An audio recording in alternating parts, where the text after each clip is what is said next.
Before we get started, I just need to make a correction to the agenda. Under item 4A, we're going to add an action item to take action on the proposal for the facilitator.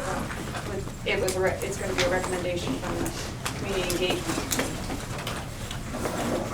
Thank you. Okay. All right. Is there any public comment at this time? Yes. Hello, I'm Tom Larmouth. I live in Moncton and I teach at Mount Abraham, and I'm the co-president of the Mount Abraham Educational Association, newly named. It used to be Anita. Can you say again? Sure, it's Mount Abraham Education Association. It used to be Anita. It was Addison Northeast. We shrank it, MAEA. Yeah, we ran through several versions. That was the one that was picked. Short and sweet. So I'd like to bring your attention to some of the ramifications of reducing the Tier 1 classroom teachers in the budget. And I think one of the ones that at this point is most obvious is the Bridges math program, which is district-wide. All elementary schools use it. It's intended to be taught to individual grade levels, not combined grades. And so this is reducing Tier 1 teachers. It's had a significant impact at Beeman, which lost a classroom teacher last year, so it no longer has a teacher for each individual grade. And so it's had, in our opinion, significant negative impact in trying to deliver the Bridges math program. This problem was anticipated by teachers back in April, and it was communicated to administration. Leaders of the association have continued to talk to Patrick and brought it to his attention in his monthly meetings. However, to our mind, this is still not a solved situation. We look forward to a meeting in January to try and ultimately resolve this issue. And we hope that you'll add your energies to the resolution of this, certainly before the beginning of next semester. Thank you. Thank you. Any other public comment? Chris. Because I'm not sure I'm supposed to speak later. I just wanted to make everyone aware, as former chair of the Mount Abraham Renovation Committee, I'm the administrator for the Facebook page for the Reno Communications, and there has been an uptick in traffic lately to that page, so there is growing interest. Just so you know, so we're working on that, should try to get something out. Okay. Great, thank you. All right. Any other public comment? Okay. I'm going to keep moving along. We're down to executive limitations. Discussion to review the draft budget. I think that's me. So thanks for your flexibility in adjusting the agenda tonight. It's a little different than what you've seen in the past. I have to leave at 6:40, so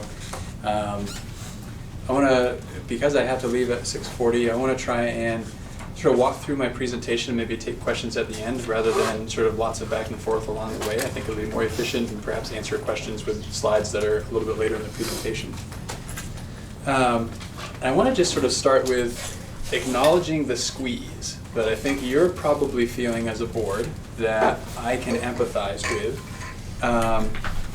And when I think about the squeeze, and actually let me send these around. I printed out some hard copies in case you wanted to take notes as we're kind of walking through this and talking about some things. On the one hand, part of the squeeze is I think you're likely hearing a call for more resources from certain people, and from other people you're hearing a call for reduced spending because education is feeling unaffordable to people, or taxes in general are feeling unaffordable or unsustainable. Another sort of aspect of the squeeze being, we made some changes coming into this year to build some systems, and from some you might hear that the pace of change is too fast, and from others who are looking for greater efficiencies and cost effectiveness, you might hear that the pace of change is too slow. So we have these sort of, it doesn't always feel like a push-pull, sometimes it feels like a squeeze. And I just sort of want to put that out there that I can appreciate your feeling that, and I can empathize. And so where do we go from here, given that we have that squeeze? Well, as I mentioned, we built these systems this year. And I think what we need to do is really think about now as we work toward next year, thinking about how we utilize those systems of support, both for students and for adults, and to sort of harness those systems to focus on priorities. So there's been a lot of work happening recently around priorities. We have community priorities, we now have some staff priorities connected to the strategic plan, and now it's really an opportunity to think about how do we harness those structures, those systems that we're working so hard to create and sustain, and apply them toward this focus. And really those priorities, as they come from the strategic plan, this isn't in the language from the strategic plan, this is in, I think, more common language that doesn't have sort of a lot of edu-speak in it. Really the priorities are, let's develop some clarity and consistency across all of our schools, articulated kindergarten or pre-kindergarten through 12th grade, and be really clear and consistent about what do we want our students to know and be able to do. Critically important, we don't have that right now. And the other area for focus and priorities around continuing to emphasize and support the social and emotional needs of our students. So through a lot of work with staff, faculty and staff, those were the two areas of the strategic plan that the faculty and staff had a chance to review the draft of that surfaced as highest priorities. And we want to do those things so that we can help ensure success for all students, which is the #1 priority that surfaced from the community feedback, and do so while finding efficiencies and investing in our teachers in our schools, which happen to be priority #2 and our tied priority #3 from the community. So that's sort of the work, right? Harnessing those systems, utilizing them on these focus areas as identified by faculty, staff, and community. So when we met last time, December 5th, the conversation led to, as I understood it, the target being present a budget that doesn't have staffing reductions, uses the same fund balance as applied to FY19, which at the time was estimated at a 7.36% increase in the cost per equalized pupil. That has changed, not for the better, and I'll explain why in a little bit. So I sort of summarized these earlier, but these are the top 3 priorities, and really there are 4 because there are 2 tied for third. And this isn't based on the 20-something or 30-something people at the forum. This is based on the information collected there and other surveys, totaling 506 surveys collected to help prioritize the community's desires in terms of building the budget. And so the task for me was build the budget based on the target you had set, including and articulating where those community priorities are reflected, building in input from staff, and connecting it to the strategic plan. So community priorities. These are the strategic plan priorities. So here's one of them. So this is under the social, emotional, and physical development. That's sort of the category of the strategic plan. There are 4 categories. That's sort of the big category. And the overarching goal for social, emotional, and physical development is that all MAUSD students develop their social, emotional, and physical well-being. Within that goal, there are multiple objectives. Specifically, the objective from that was highlighted as a priority from faculty and staff is objective 1, which you can read there, which is what really connects back to focusing on supporting students' social and emotional needs. The other area of focus that surfaced from the feedback with staff is in expertise in learning. And this goal is that all MAUSD students will achieve academic excellence in an innovative and flexible learning environment. And specifically, objective #2, which is really that concept of let's gain clarity and consistency in what we want our students to know and be able to do.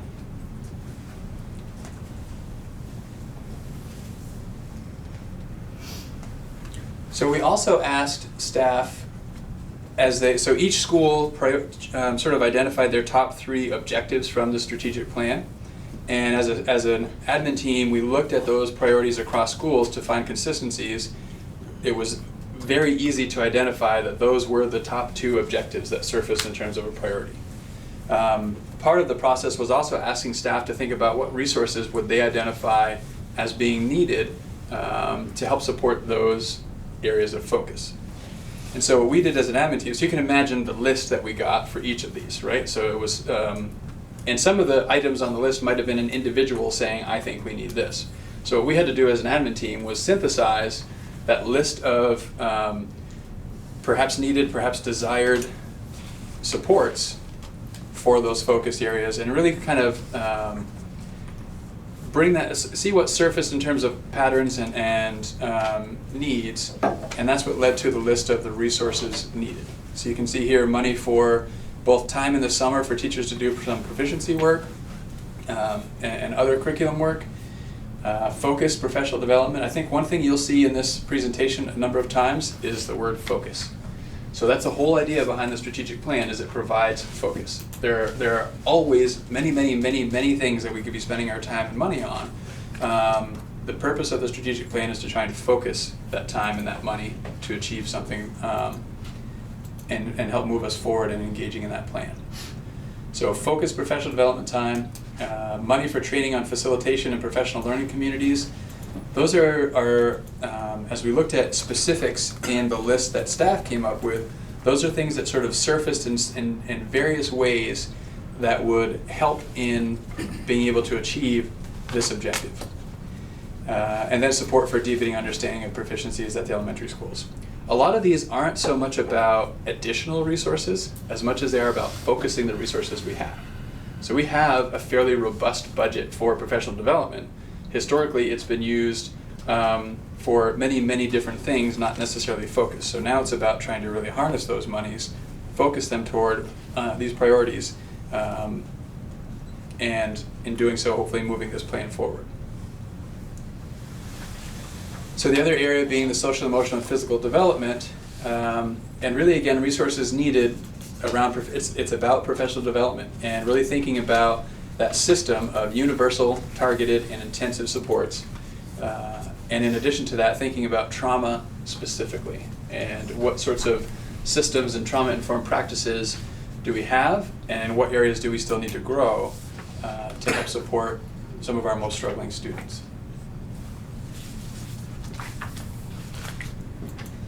So I thought it would be important to talk about where in the budget, because in some ways you would see money in the budget, but also in our practices, do we see the community priorities?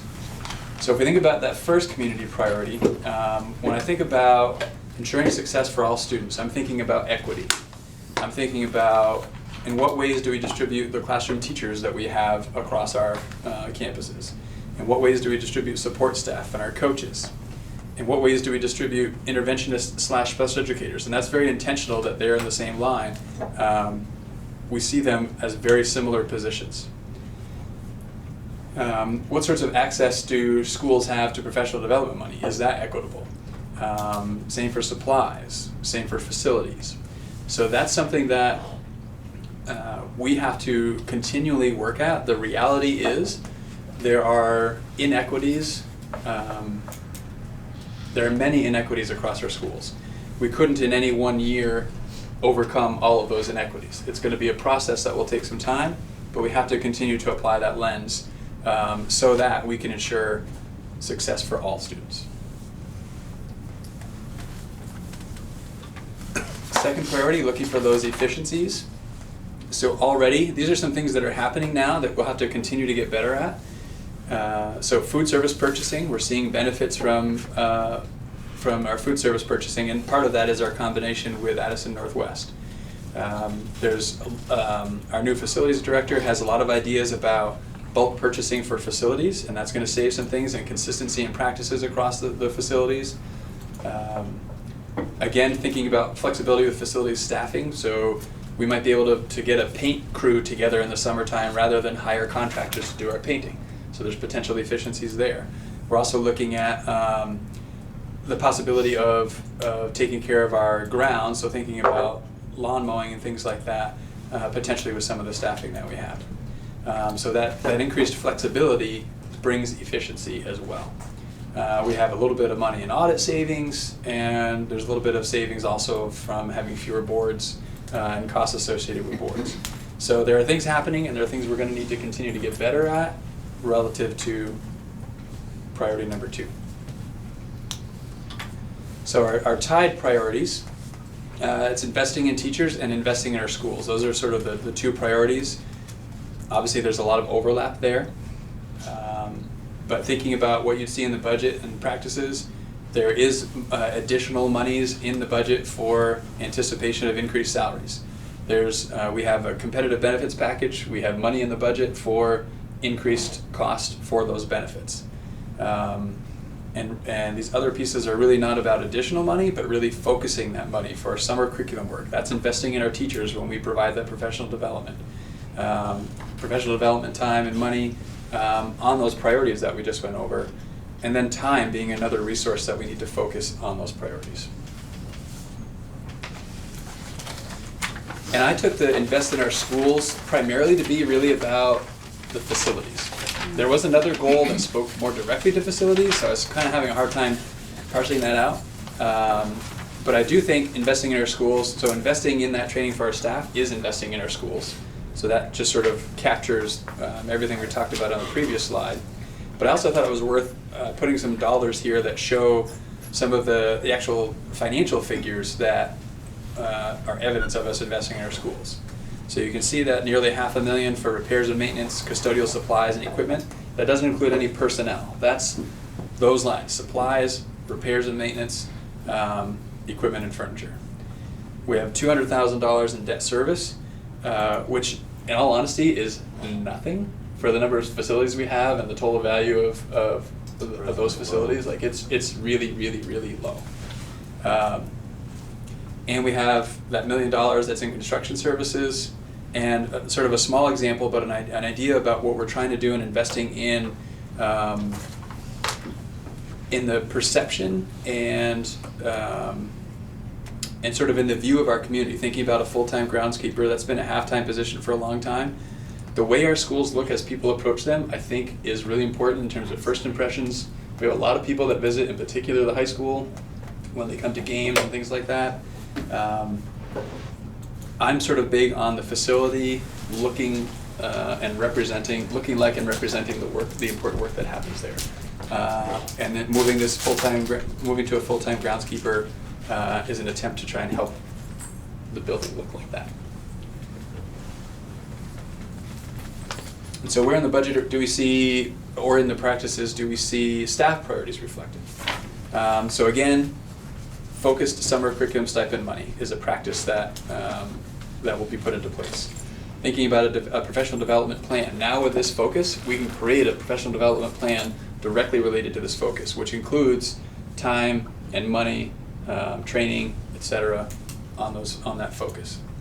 And then utilizing our internal and our external resources to deepen our understanding of proficiencies at the elementary schools. So those are all examples of, in some ways, some things that we're doing now, and others are examples of what we need to do going forward relative to this priority. So thinking about social, emotional, and physical development, really again, it's about focusing on professional development on those priorities and making sure that we have money to be able to help support that professional development on those priorities.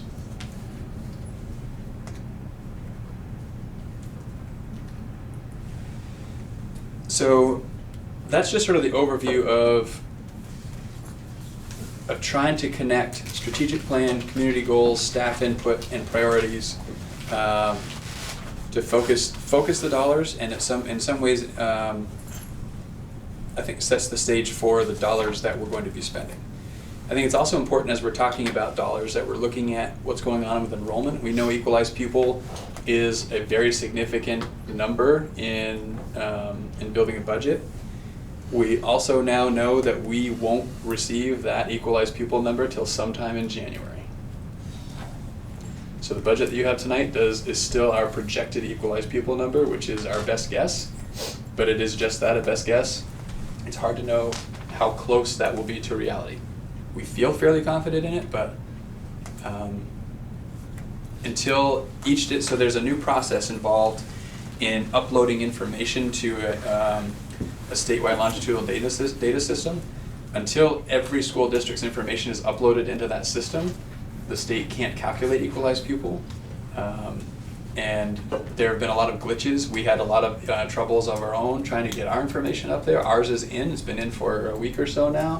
Other districts are are continuing to have a hard time getting the information in. That's the delay.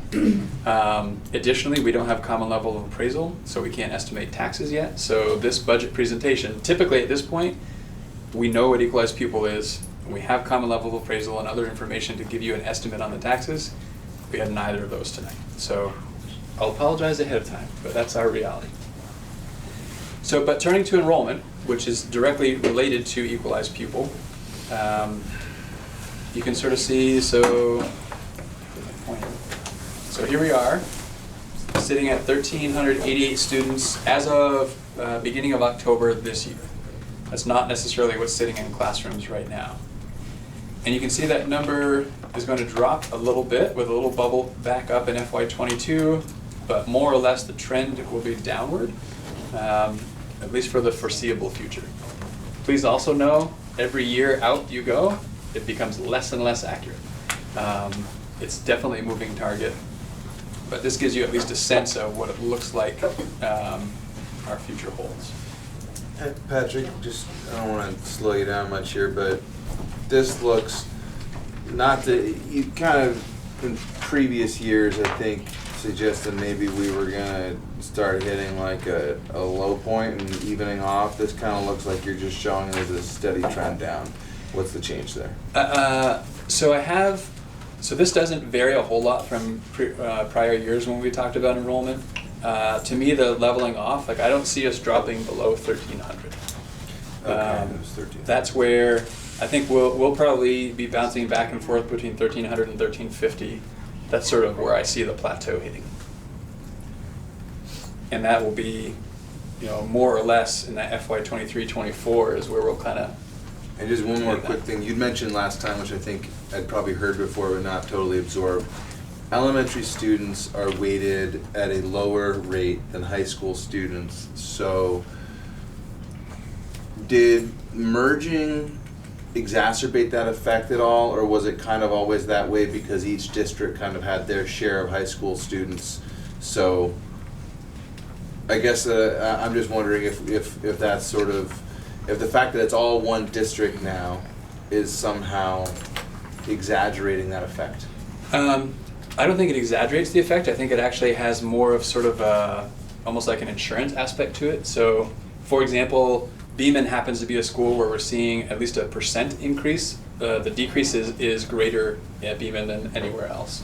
So Beeman, 2 years ago, had 104 students. They're currently 77. So when you think about what percentage of Beeman's population is no longer there, the fact that if they were looking at their own equalized pupil, they would be looking at a significant hit. Now that drop from Beeman, when that's part of our 1,300 and change, or it's really 1,500-ish equalized pupils, we sort of help mitigate, being a bigger district now, the impact of Beeman. So that's the way I see equalized pupil playing out as a unified district rather than separate districts. Beeman would be in really, really rough shape building an FY20 budget right now if it weren't for them being part of our unified district. So following up on enrollment, it kind of comes to class size, and these are the class size guidelines. So we have a policy that states that the superintendent will set guidelines. These are the guidelines that have been in place for a long time. They're very consistent with the guidelines at the state level, and at least for the time being, they make sense as the guidelines for us to continue forward with. And you can see sort of by grade bands what the recommendations are, with that slight adjustment for the minimum, or for the maximum average in grades 3 and 4. So more or less, it's 14 to 18 is the optimal range, K4, and then 14 to 20, 14 to 22, and 18 to 22. And so currently, what we're looking at for class size, looking at FY18, we had some configurations that made it hard to really report out on those grade bands. But you can see K6 for FY18 was 16.87 and 712 was 1811. And then for FY19, our configurations were such that I could more accurately report out what class size was by the grade bands, consistent with what you see in the class size guidelines. So we're at 17, 19, 19, and then 17 and a half for the secondary. And if I flip back to this, so 17, 17 is within the optimal average range, on the higher side of it, but within the optimal. And then 19, 19 for the 3, 4, and 5, 6. Again, so 19 is just over the upper end of the optimal for 3, 4, but still within the maximum average. And then the 19 is within the optimal on 5, 6. And then at 17 and a half, we're definitely within the optimal for 7, 8. And we're actually under the optimal average range for 9, 12. The challenge with the secondary level is oftentimes when we reduce teachers, we're reducing programming. So to maintain a breadth of programming while we're reducing in students, what we tend to see is the class size on average going down. And we know that, and it's so that we can continue to offer the greatest breadth of program that we can, given the resources we have available. I have a question about this, but if you'd like to get through, I can wait. Yeah, we're almost at the numbers, which I think will be important for you to see. Allison got a sneak peek. She came to a presentation today, or a little workshop in Barrie. So she kind of knows what's coming. So this slide probably looks familiar, but the numbers have changed. So this still reflects no programmatic cuts, no staffing changes, that was the portion of the target. At the time believed to be 7.36%, I think it was, increase in equalized pupils. So the way that, I think it's important to highlight how that was calculated. So to give you that sort of rough idea to know in the ballpark what is the target, what's the impact of the target that you're setting, we took FY19 budget, rolled it forward with a few things that we knew about health insurance and salaries, but there wasn't sort of a scrubbing of the budget to look at current year actuals and rolling forward based on anticipated need for next year. That's the work that's been happening since December 5th. Pretty much every day since December 5th, that's been the work, line by line, doing that scrub, which still isn't done. There's more scrubbing that needs to happen. It's kind of an iterative process. So that scrubbing has revealed that there are expenses that we've incurred, primarily the lion's share of the difference being in special education, based on needs that have become apparent, in some cases involving students moving into the district, since the budget was built last year.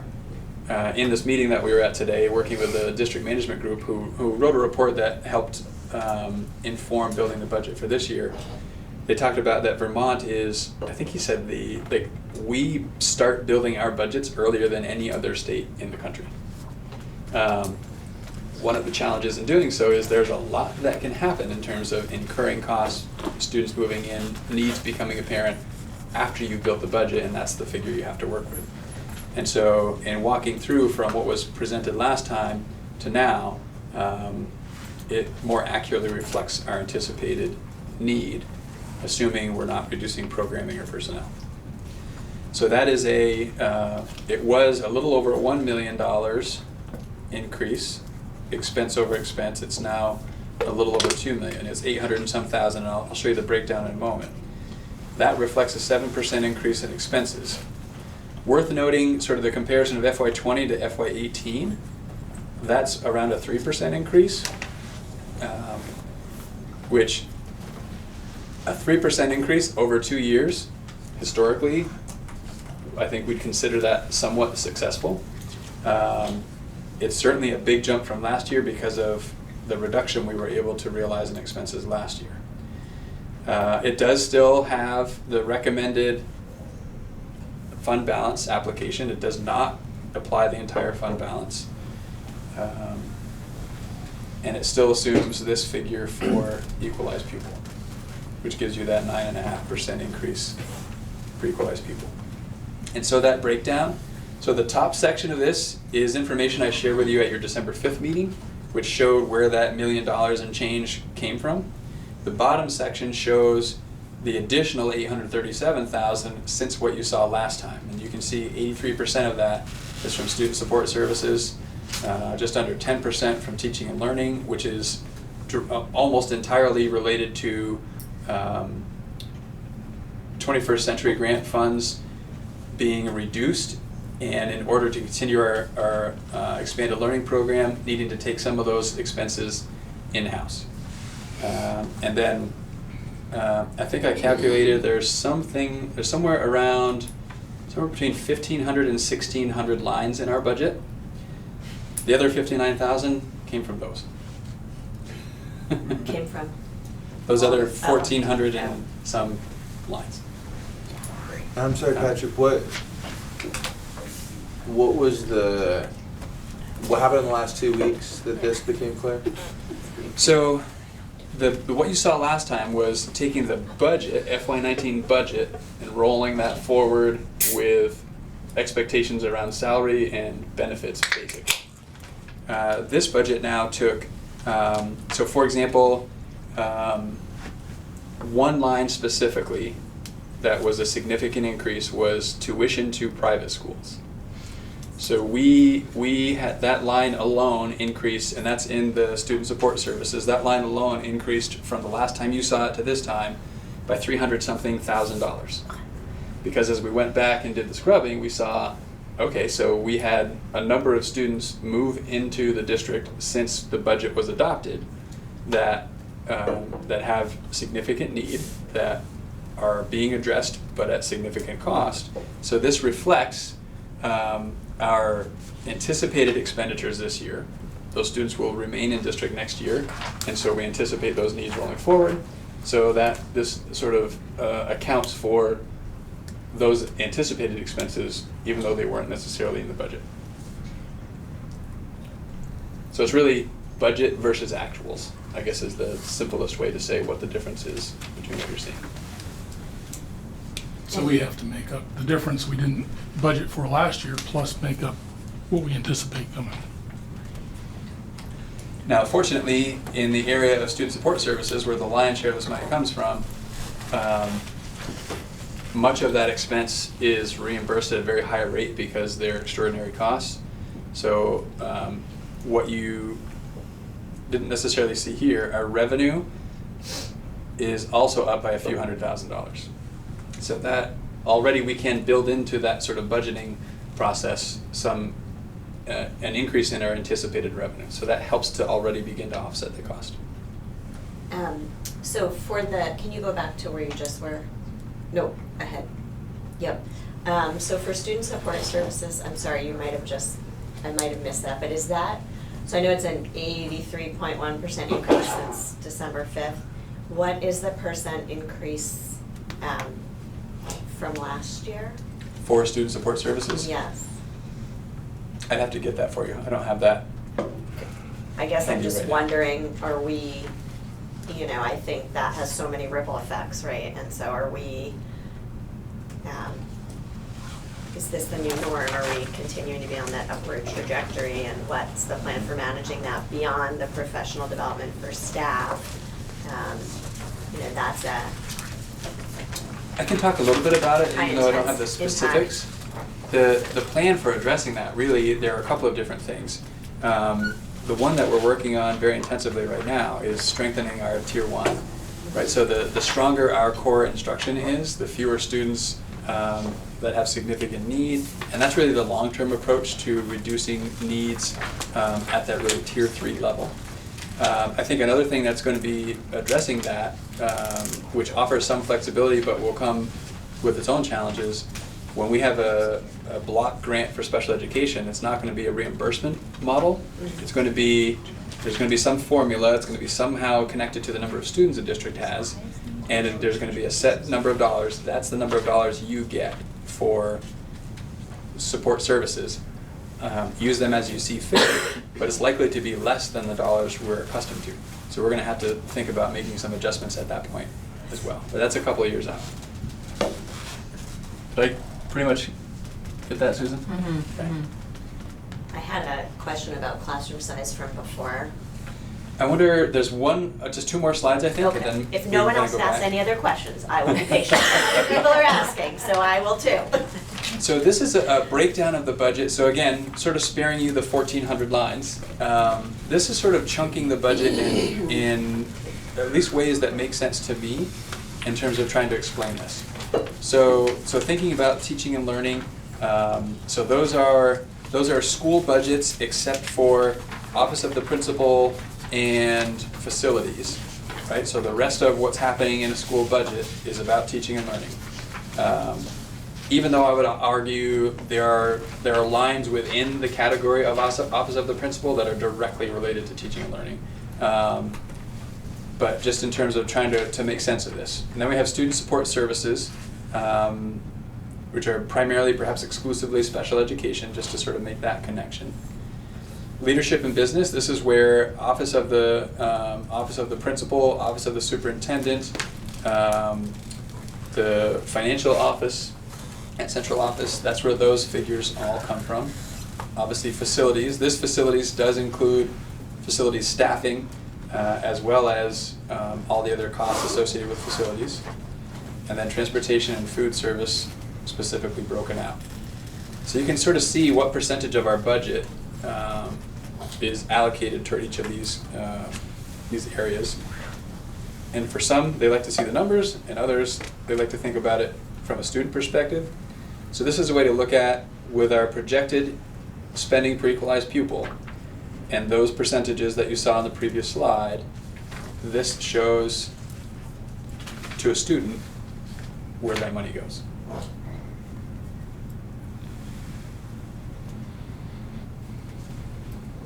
All right. You doing good? I think so. That was the last slide. Yes. Yeah, Krista? So on the classroom size, I had a question about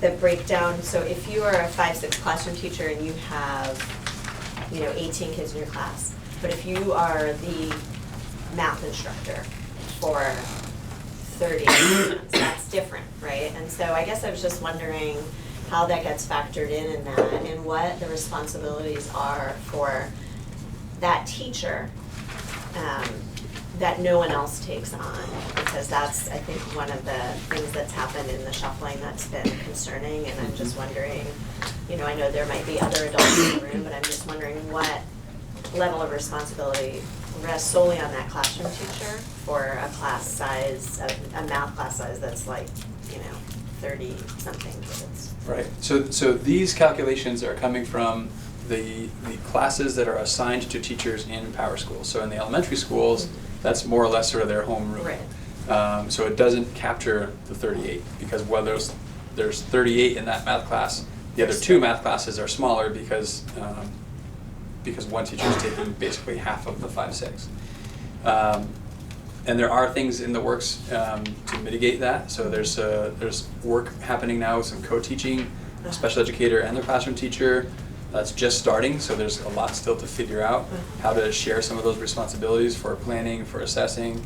But that's the effort that's happening right now. So that to planning mitigate and that. assessing is really what rests on the classroom teacher. It's what has Which makes rested. that number so onerous. Exactly. And so that's where trying to think about through the co-teaching model, is there a way to help sort of shoulder some of those responsibilities in a different way? I think Andrew was next. What's our spending threshold? 18,311. So we'd still be under that threshold. By 400? Yes. And does that threshold get bumped up every year? It has historically. I make no promises for what will happen in But future like by a years. few hundred, by, Current year was 17.9, so it went up by, because I'm just thinking too 400-ish. about not just this budget cycle, but then the next one, if we could keep things status quo, yes. there's potential we're bumping up against. And this is where I'll remind you that the $1 million we have in construction services right now counts against us in terms of cost per equalized pupil toward that threshold. If that money were applied to a bond, it's likely to be exempt, and it comes off of our cost per equalized pupil. Well, we can't do that between now and March, so No. we We can, can't. we So can it's still gotta do deal with that. it, But And all of these different resources need bullet points. There's a bunch of mention of focused professional development. How do the professionals access these funds for development? We still have to talk about will there be any change to the process. So in terms of access to funds, so per contract, professionals have access to 6 credits for credit-bearing courses.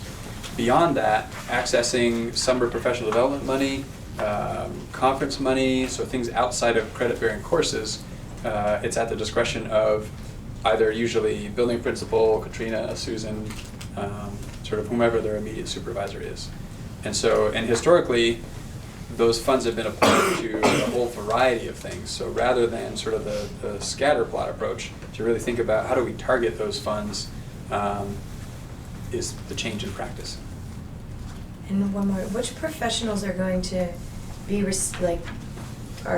asked to have more professional training in social, emotional, and physical development goal? I mean, are those teachers that are getting that professional development, or is that support staff, interventionists? I would say yes. All of the above. And perhaps different people to different degrees, right? So we may want some folks to have a greater depth of understanding, greater expertise in the area. So everyone may get sort of a similar training, and some folks may get additional training to deepen their expertise to support others in continuing that work, which fits with the system that we have, thinking about coordinators and coaches and interventionists. So, in respect for your time, since it's 6:45 now, I just am curious, I don't see any action on the agenda related to this, it's just a discussion. So what are you looking for from us tonight? Thank you. So what I'm looking for from you tonight, and it can be via Katrina, we've got it all planned, she's ready to hear your thoughts. I'm just looking for some direction about, I recognize the significant cost increase. 2 of the 3 components of the target still remain. No programming or personnel cuts, but obviously the cost per pupil is, at least right now, projected to be higher. So what I'm looking for from the board is some direction about sort of stay the course or direct me to go back and reduce spending. And if it's a direction to go back and reduce spending, to give me some sense of to what extent am I trying to reduce to? It could be overall expenses, it could be education spending, it could be cost per equalized pupil. There are a few different ways you can give me information that I can work with, but that's what I'd be looking for. So it's 9.56% increase per equalized pupil, but what's the number people are used to? What's that percent increase that we, Just the education? budget? Yes, what's the number that, Education we're spending. used to, yes. So thank you. education spending is your total expenses less your revenue. Right. And that's the figure that we divide by our equalized pupil to give us our cost per equalized pupil. And what's that increase percentage at this model? I didn't do the percent increase. Because before last that. time it was like, what, 4% or? Last time was a decrease in the education spending. So you can see FY19 education spending was down 156,000 over FY18.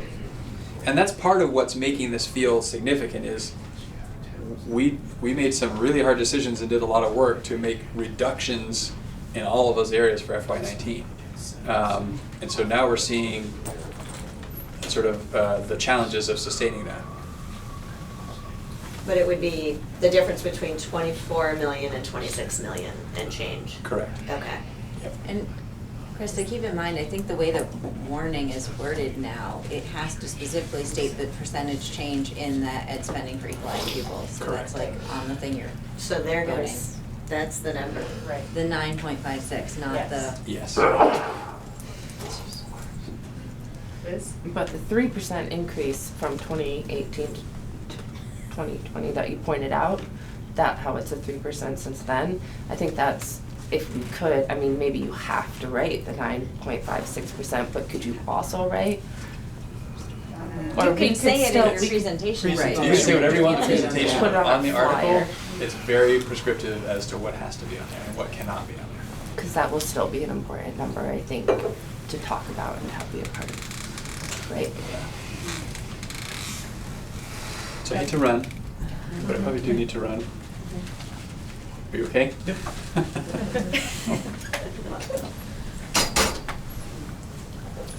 No more low-hanging fruit though, Yeah. I'm assuming. Like I said, we're not done scrubbing. We're gonna continue to scrub and scrub and scrub until it's finally adopted by this board. And then depending on what happens on town meeting day, we may need to go back and scrub again. So again, it's very much an iterative process. In this process, we scrub right down to a number we think, and then we can get that equalized pupil number, and that can change everything again.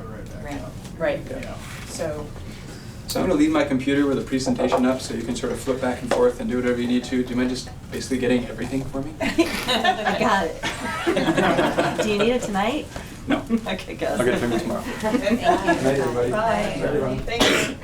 So, Okay. can I say, Krista, so I never like to cite my numbers because they're not official numbers, but I just did that math and it looks to me like it's a 7% increase on the education spending.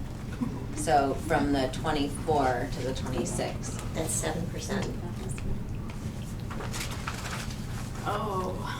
We should make someone else who's like an accountant or something do that math. Yeah, it looks like about Independent, But 7%. that's What what, did we just ran that. Right, because I mean, you divide the 1.7 million by 24 whatever million and about the right. calculator says 7% with lots and lots of decimals. Yeah. Liz? And then, so where does the 6%, aren't we still at a 6%? Because we consolidated, yeah. 6 cents. 6 cents? Yeah. 6 cents. So how does that factor in here? Is that already in these numbers or? That probably comes after. Is that in there? Common No, level that would appraisal be- we don't see it. applied. Those go in a tax formula, it's Right. totally different. We won't, that's a different. But basically, I don't know, I've spent so long trying to make all this make sense, but your ed spending per equalized pupil drives your tax rate. And so the higher your ed spending per equalized pupil is, the higher, it should make for a higher tax rate. Then we have that savings, but we'll already see our tax rate go up 2 cents because we had an 8-cent reduction last year. So if you have, I don't know, I don't think it's a direct, like you can't say because our ed spending went up 9.56% that the tax rate's gonna go up that much, but it will almost certainly go up if we have that much of an increase. Do you agree that it will Oh, almost yeah, certainly go up? because the Yeah. equalized pupils are gonna go down, so it's gonna push that way up.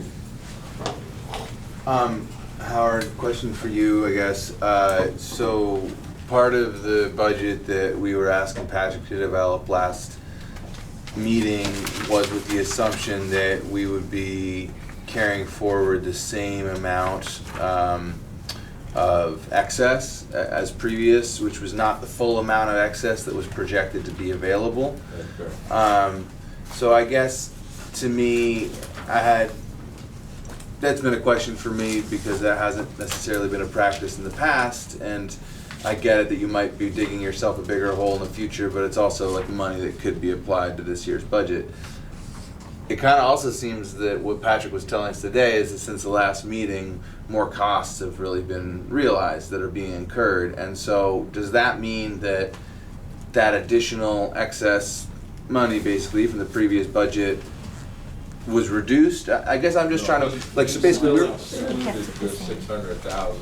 yeah, it was 700,000. Yeah, he excluded that out. He only carried over the prior year's 909,000, I think it was, so. Right, so I'm just wondering, is that $600,000 or $700,000 potentially still able to be carried over? Understanding that that puts us in a harder Yeah. position in the future, or has it basically been eroded by these additional student services we heard about tonight? It can be carried over, but again, it's gonna push up all these numbers because we're counting in that revenue number is the amount of the carryover. So if that disappears, if you put it in, the 600,000 in there, it's gonna drop that equalized spending per pupil number down because you're Yes. gonna be carrying over.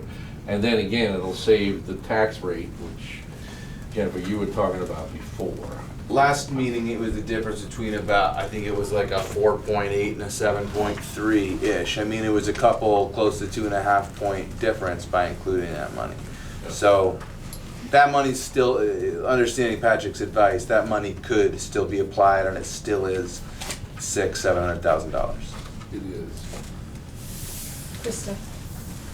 I'm probably not gonna, I'm not sure I know how to say this the right way, but the $1 million that's in there for construction services, which counts against us right now, is impacting this budget, right? So if we had a bond next year, we would be in a slightly better position per equalized pupil, having spent that? Yeah, So- if the bond is approved and the bond payments are approved by the Secretary of Education, they would come out of that equalized pupil spending according to the cap.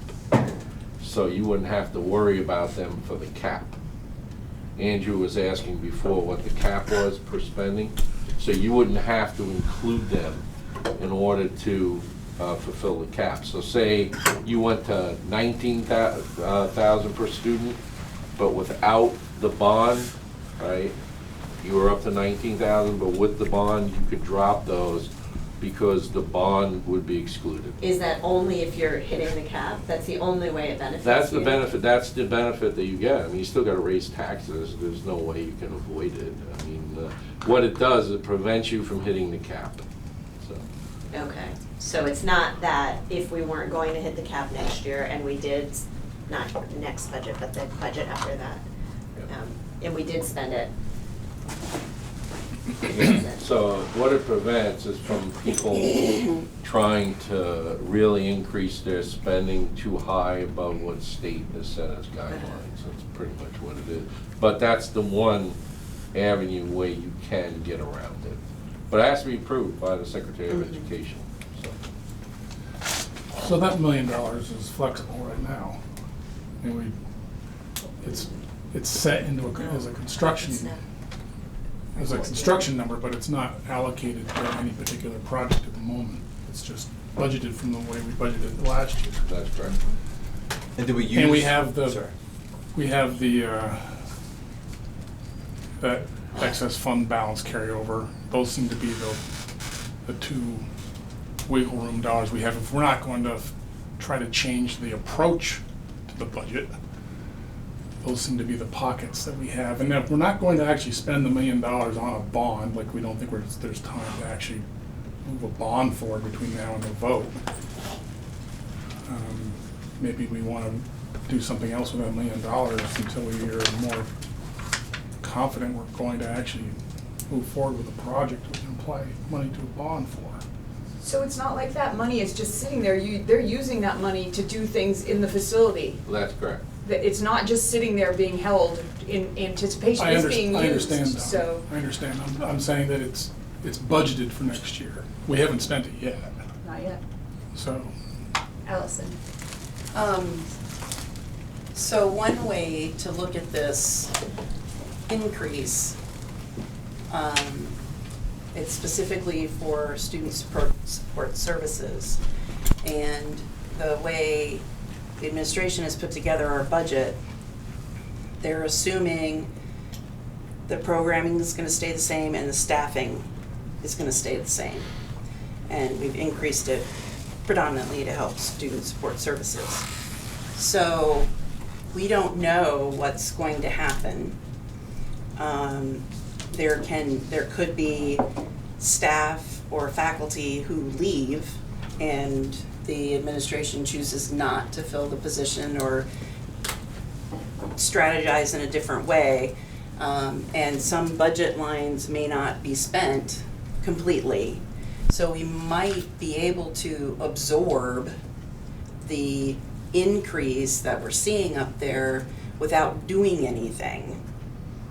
Like going up to 9.56%, we could stay at the 7.43%, and then as the year unfolds, just given the way, the amount of carryover that we've had every year, I'm not anticipating 1.5 million every year. But eventually we will reach that point where it levels off and maybe we get closer to zero. But this year we might be okay in terms of a carryover in the budget that we're building to absorb whatever might happen. I don't know if that made any sense. Are you talking about absorbing just people hypothetically leaving? Right. But Right, how often does that happen? Oh, yeah. Like Yeah, at what- people leave right before the school year starts. Right. Like, or many massive staff, like, No, sorry. right. No, well, sometimes we offer that career change incentive, and people decide to leave, that's more of a plan thing, but there are times when that we have a plan in place and the school year starts and we get 5, 4, 3, 6, whatever, I'm not coming back, Right. so. We also have students that leave, right? So we may have a student who has a lot of services that leaves our district, or a student who is placed into a different school that we're responsible for paying tuition for, that moves out of district. So those things happen quite a bit as well. Right. But in designing the budget, we can't work under considering those hypotheticals, right? We have to just kind of work with what we've got currently.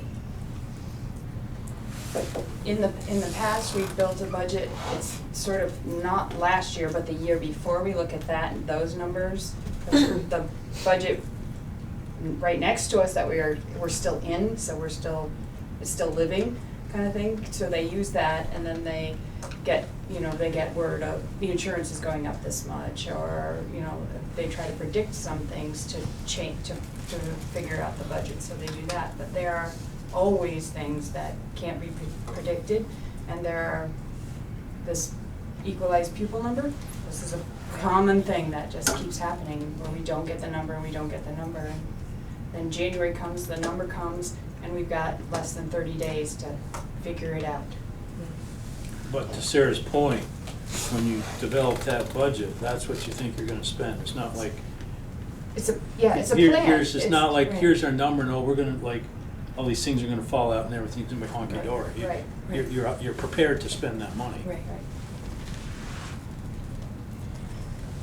I don't know if it's obviously not germane to this year's budget, but, Andrew kind of tipped his hat, but it sounds to me like we're struggling this year, but given the projections next year and maybe the year after that are gonna be even tougher than this year with reduced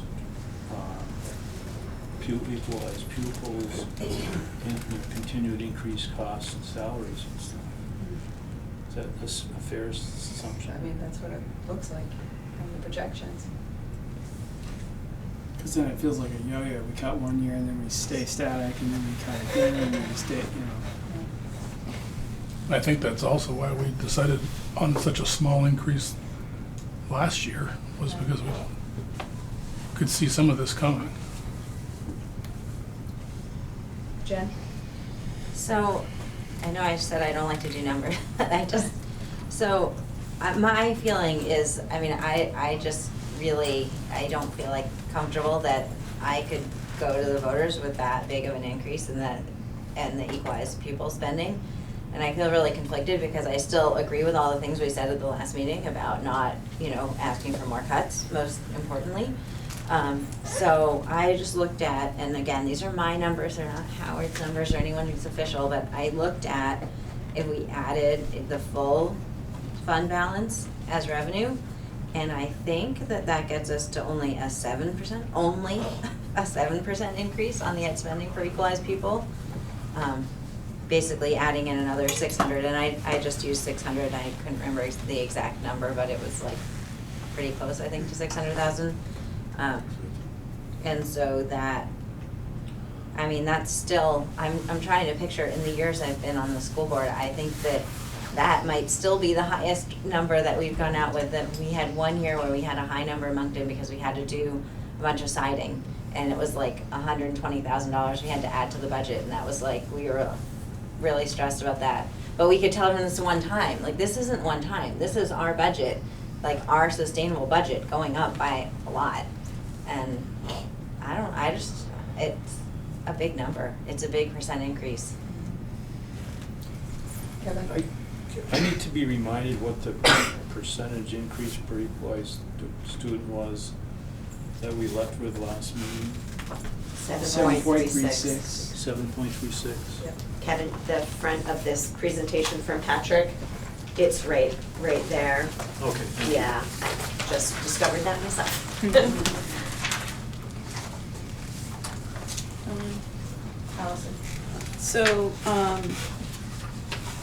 I don't want anybody to freak out when I ask this question, but Katrina and Susan, have you sort of looked at what cutting staff would look like, No. potentially? I mean, it takes an organization a little bit of time to write itself once you've Right, reduced in the way we have. So and I'm not talking about 10 or 15 Mhm. positions.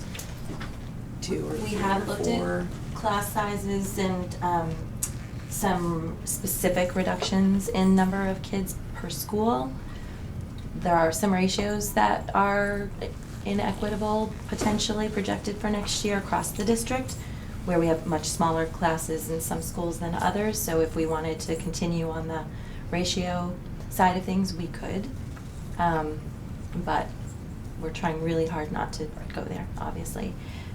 But I just want to remind us that Patrick's hope is that he gets a sense from the board about whether or not we stay the course with this number or we go back and look at a reduction. And hearing mostly that this isn't a palatable number, and that we should really go back and look at what we can reduce further. But I want to be thoughtful about giving the superintendent the flexibility to decide where that would be within the budget. Andrew? So I guess my thought about this is, even though the number's really high and it looks like we could bump up against the spending threshold next year potentially, I mean, I was also just thinking about how he wrote this proposal based upon what we're hearing from the community. I guess if I didn't hear this from the community that they wanted to support this, then I'd be really reticent about this number. But I'm hearing that the community wants it.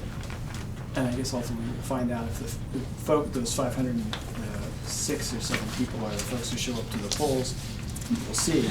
But that maybe we should, I certainly feel like this year we should sort of just hold steady and see what happens, and then the taxpayers will ultimately decide, and we'll either be back here again in the spring looking at it, or we'll have to contend with this next year. Yeah, I think that it is a big number on a percentage basis. It's also the way that we count these things is frustrating, because the general increase to the school budget is not as big, but we are losing students, and that is what it is. But when we have a large chunk of students leaving a year, I don't think people want to see us cutting whole pieces off our educational program. So, of course, it's really tough. I am way more worried about that spending threshold. Being only $400 away from it, and with so little data in, I don't think it's acceptable to risk going over that number. That, to me, is really something we've really got to be careful of. And so I think that we should apply every bit of excess revenue that we've got. Don't like it, don't really like it for future budget development, but if we're taking the position that we're not gonna try to reduce staff again, which I agree with, then I think we've got to give it every other piece of funding we have, and I think we need to do that. So that's the only clear take I would have there. And yeah, I do think that when we talk about this budget, we're going to need to be talking. Obviously, the article has to be worded a certain way, but the way that we're presenting, I think, needs to try to capture the fact that that the total budget is not going up by 10%, because that's how a lot of people will read that. Krista? Yeah, I agree that the messaging is really important, and I would like to support this plan that Patrick's put forth, with that caveat of not bumping up if we find ourselves bumping up against the spending threshold. But I think that while it is a really high number, it's sort of our new normal, because the way we count this has changed and because of our enrollment, and so I think we have to figure out what we want for our community and really advocate for that. And I don't know how we can deliver on our promise to our community without by chipping away any more at this budget. So I guess I'm kind of feeling like we have to try to figure out how to get comfortable with these amounts and talk about them, and I think I'm worried about if we apply the whole fund budget, that it's gonna go down this year, but next year we're gonna have a dramatic increase and we're not gonna be able to supplement that. Am I wrong? That's what Patrick was asking. So my fear is that this year we'll drop it and it'll look comfortable, but next year we're gonna have an increase and we're not gonna have any wiggle room. So that's what worries me in all this. I know this is a big number. I know that it's scary to see, but I'm more afraid that we're gonna have an even bigger number next year and it's not gonna pass. And we have nowhere to go except for staff cutting and, you know, the hard stuff. So that's just. Steve. So Howard, traditionally we've rolled most of that fund balance over. Yeah, we always have, at least not during my reign here. Right, The so whole thing. I'm trying to understand, Patrick tried to explain what the risk was of rolling over the whole 1.5. I'm wondering if you can maybe go over that again. Well, I But think- just to remind you, that 1.5 is everything. It's not like Mount Abe rolled over 1.5 million.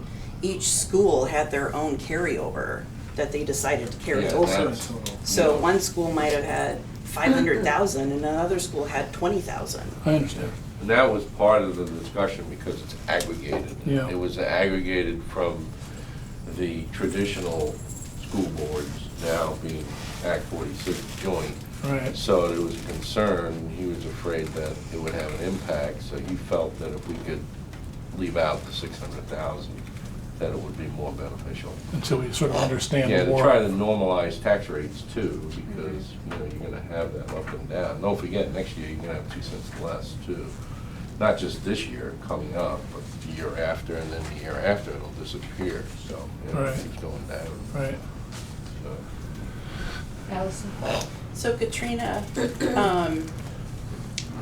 since the board isn't, our purview is not the means so we should not tell Patrick how to adjust budget lines in order to save money. So giving him the latitude to make adjustments in the budget without affecting programming and the current staffing levels that we have. Do you think Patrick feels comfortable with not doing the 9.56, but rather staying with the 7.36 and staying at the 600,000 split? He doesn't wanna apply the whole carryover, Right. for sure. Right. His position on that hasn't changed. This number, I think he'd like to see what the taxpayers have to say about this number. You said it quite well, actually, Andrew. The 9.56. Mhm. Do we have any But you idea were very what right about percentage? marketing and getting the message out in a way that really makes sense to the taxpayers. Sorry. Do we have any idea of what the percentage would look like at a 9.56 on the tax increase? Not until the common level of appraisal, all that other stuff. Not even like a No. rough?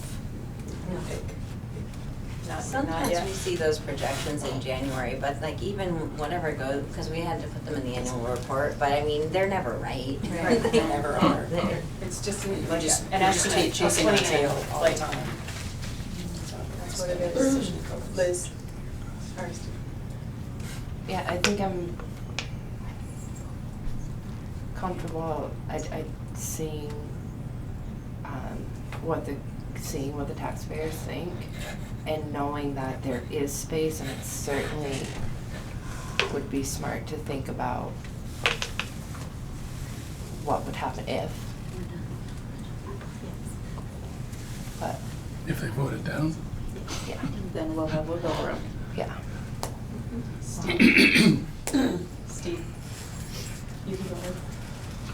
Oh, actually, I wasn't. No? Go ahead. Jen? So I have two comments and maybe three comments, because I feel like maybe to be able to give Patrick some clear feedback and support, we may need to take at least a straw poll, because I know I'm not necessarily feeling the same way some other folks have represented. So I wanted to remind us of two things that are coming up for me. So last year, we didn't go into the budget with a 0% increase target because we thought that'd be really great for the schools. We did it because we thought the governor was, and the legislature was gonna mandate it.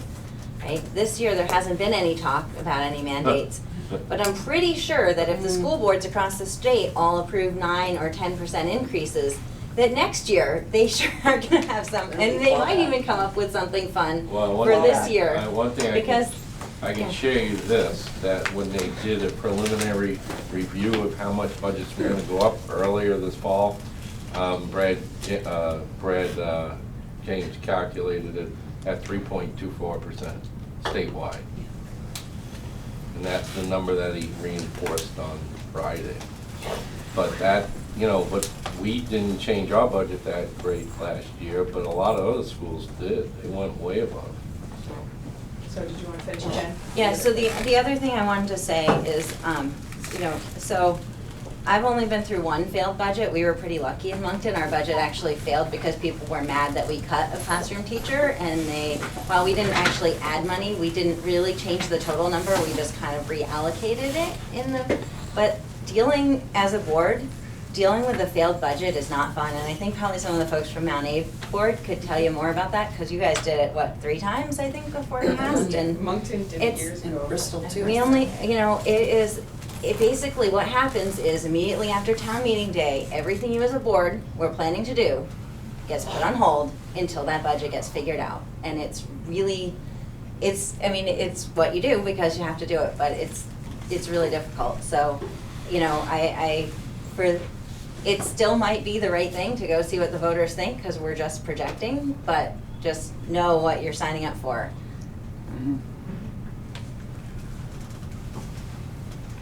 Somebody over there? Kevin? Just from a strategy point of view, it's kind of fuzzy to me. I understand we've got to have a budget to be warned, and there's a voting process that's very deadline orientated, if you will, but as far as going through the iterations to develop internally what we think is a comfortable budget when we start getting comfortable numbers, how far along in that process are we? Is it like halfway there, 3/4, 25%?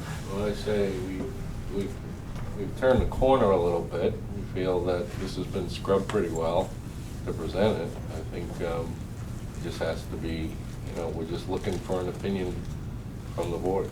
So between last month and this month, there was quite a bit of variation. Well, I think Patrick explained that because the instructions were to increase payroll a certain amount and to increase other expenses a certain amount. And then it got reviewed after that to see what specific needs were. So. Yeah, but you're saying we're at the point that we're pretty much under control of all that. We're not gonna see a lot of more variation. No, I mean, I think there still needs to be discussion, and there will be discussion. I'll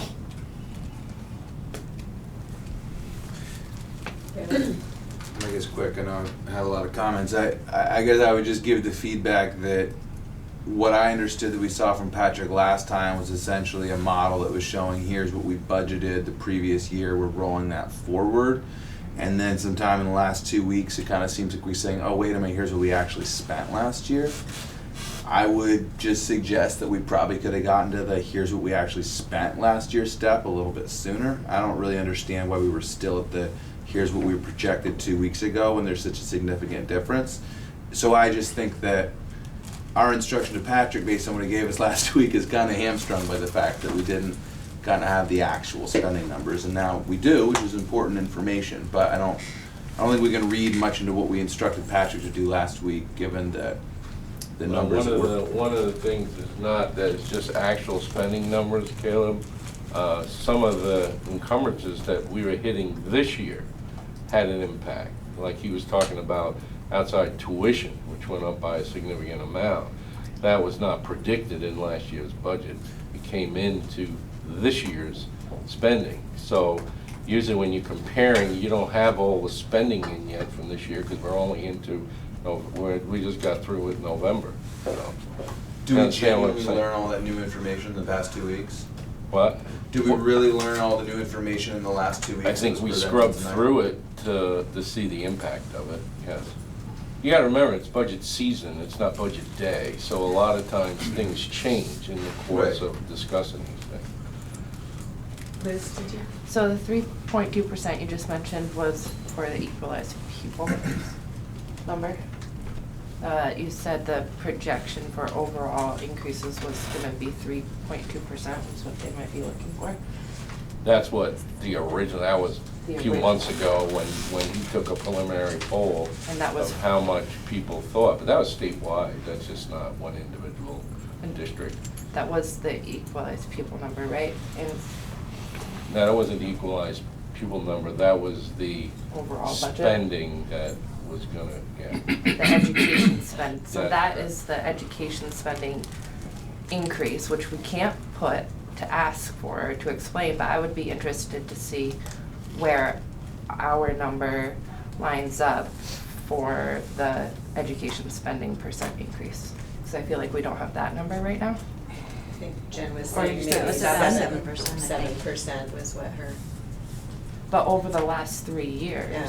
or over the last 2 years, it was 3%. And I think that, right?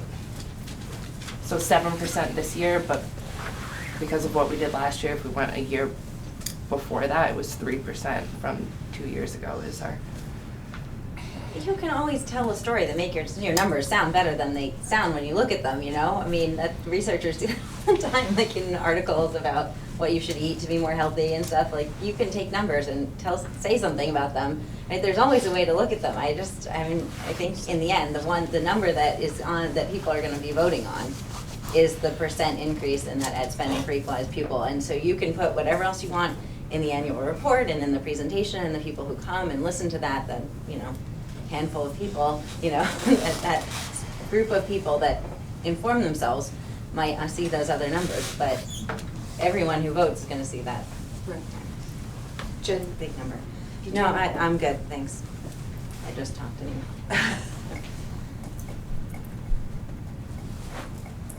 So. Are you thinking a straw poll? I am That was a thinking a straw suggestion? poll. That'd be helpful for me. So,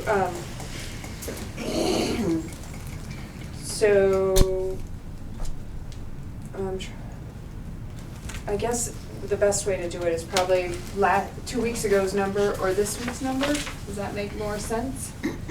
So, just so that we can so 2 weeks ago, the number was 7.36. So, if you're in favor of a number closer to that, just a straw poll, we're not holding anybody to it, thumbs up.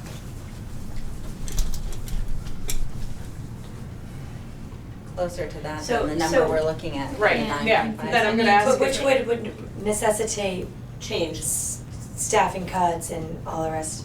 Right. It I needs- think the it needs people to that be- are. Well, we're not supposed to say where Right. money's No, coming. we don't get to say where it gets done anyway. I I mean, have some suggestions, but I'm Right, just but saying we- it's gonna be closer to 7. Right. Something's gonna happen. That's right, something's gonna happen to get to the 7.36. And it can't just come out of, you can't just say, well, we'll work We that out can't in say- negotiations. Nope, we can't say that. We Yeah, can't say any of the how it's gonna happen. So, 1, 2, 3, 4. All right, so now thumbs up if you wanna see the 9.56 scenario worked out, or Which is staying the course. state, right. Same. 1, 2, 3, 4, 5, 6, 7. So I think there's the direction. Thank you. in an unofficial way. I might add, I'm not Helpful. at all enthused about a 9% increase. I think after last year's budget, it's very important to stay the course, or at least attempt to do that. I absolutely agree with And, that. and then next year is gonna be terrible. Yeah. You see it coming. We say, we always say next year's gonna be great. That's our saying in the office. Well, to Jen's point, the difference between the 2 weeks is $837,000. So if we go with the current recommendation and it does get voted down, I think we have some pockets of money to go back and make it look like we're trying to do better for the second vote. That's, we do have that leeway without cutting staff. We could take money out of, we could carry over more fund balance, and we could cut the construction budget by some amount. And We could give direction, but we can't tell exactly where that. I know, I'm just saying that there is some leeway if it gets voted down. And who knows? Some number could come in 2 more weeks that changes the picture completely, and we won't know. We really won't know. We're gonna win the lottery and everything will be fixed, right? A benefactor is going to appear. All right. The next item is an update on the financial report that was included in the packet. Does anybody have any questions? And that's where you see that minus 323,000. Special ed services.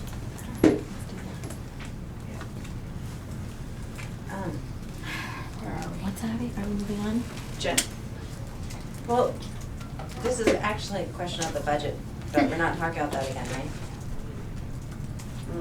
Well, no, unless you're gonna. Is there going to be a budget forum in January? I believe that's still the plan. I haven't heard it. Patrick and Allison said she, right, you sent me an email? That was you, right? Yes. And, but because of the short gap between the 2 meetings, that, I can't speak for anybody else, but I have been from one thing to the other, to the other, to the other. 13 weekdays. By the time I get through 13 weekdays, I will have attended 8 evening meetings. So, I feel like. I in no way meant to minimize the other work that is getting done. I just hadn't seen a doodle poll or anything about a date in early January. So I'm thinking that it's probably not gonna be in early January, but. It might be a little later in January, but before our meeting, I would guess. We talked about it yesterday, and Yeah, it's really mostly waiting to see when we'll get equalized people so we can get tighter Right. with what we present. If the So numbers early aren't coming January. into that first week, then we wouldn't want to do it because we're really gonna have so many unknowns still at that point. So, But the sentiment is to still have something. right, I haven't heard anything differently in our conversations, so, yes. Nancy, I see you have your hand up. I do. I just want to say that since it sounds to me like you're waiting on information from the state that's quite late and may even be later than they're projecting, I think it may be worthwhile to look into the possibility of postponing this vote so that you really have time to deliberate appropriately. I don't know if it's possible, but I think it's the questions. This vote, I'm not sure I understand, this vote. The vote on The March third, the March vote. The March vote. Town meeting vote on the budget. All right, thank you. Dawn, one more budget-related question. So our next meeting is on the 29th of January. Has anyone looked at, does that give us enough time to approve the warning? I think that is probably right at the deadline date, if not. We have to back up 30 days from March the 7th. Have to do that. Yeah. Okay. So that's it. Yeah, that's probably it. It'll be, I think it's February, it's February 4th or 5th, somewhere yeah, around there. so we're right around, right there, just I like. just know, I know in the past we've had to move the meeting earlier in January because of that, like it couldn't be in the last week. Maybe because of when the annual meeting was or something? I think it, I don't, anyway, we don't need to get into it. If you all assure me that considered it, I trust that. That's great. Thank you. yeah. Yeah, I would think. Yeah, it looks like it, from the way the town meeting will fall on the 5th, that it looks like it's right there. Right Well, we there. threw in an extra meeting last year Right, to allow Patrick time to adjust the budget, I think. right. Well, depending on when those numbers come, if we end up doing a forum, then we might have to squeeze something in there to make it happen. Krista? One thing I was thinking of as well that might be helpful is getting some of the budget presentation information out and link to the community priorities, and all of that information could still be shared prior to or in addition to a forum. And I think that would be helpful. So I don't know exactly what that would look like, but we did collect information from 500 plus folks. We need to report back on that anyway, and that would maybe be a good way to share what things are looking like or how they're shaping up. So, and that might touch more people than traditionally come to a forum. So that's something I kind of have in mind. Yep. That's great. Okay. All right. Any more budget questions? Okay, then we'll move to the update on the financial report. Any questions? No? No? I'm seeing lots of no's. I'll give you 30 seconds to tell me. Then we're moving on. All right. Okay. We'll move along. Discussion policy 2.2, treatment of staff. So I said that I put this back on.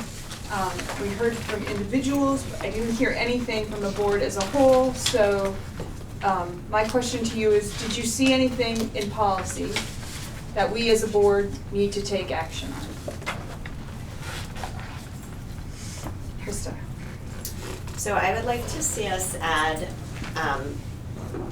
more evidence. I don't know what that exactly would look like, but I think that's the piece that is missing for me in this exercise with Tori going around and having direct inspection of all of the ways the habits of mind are evidence is really powerful. And I think right now the evidence that we have for this report is a staff survey and job descriptions and whether or not grievances have been filed and quarterly communications to staff.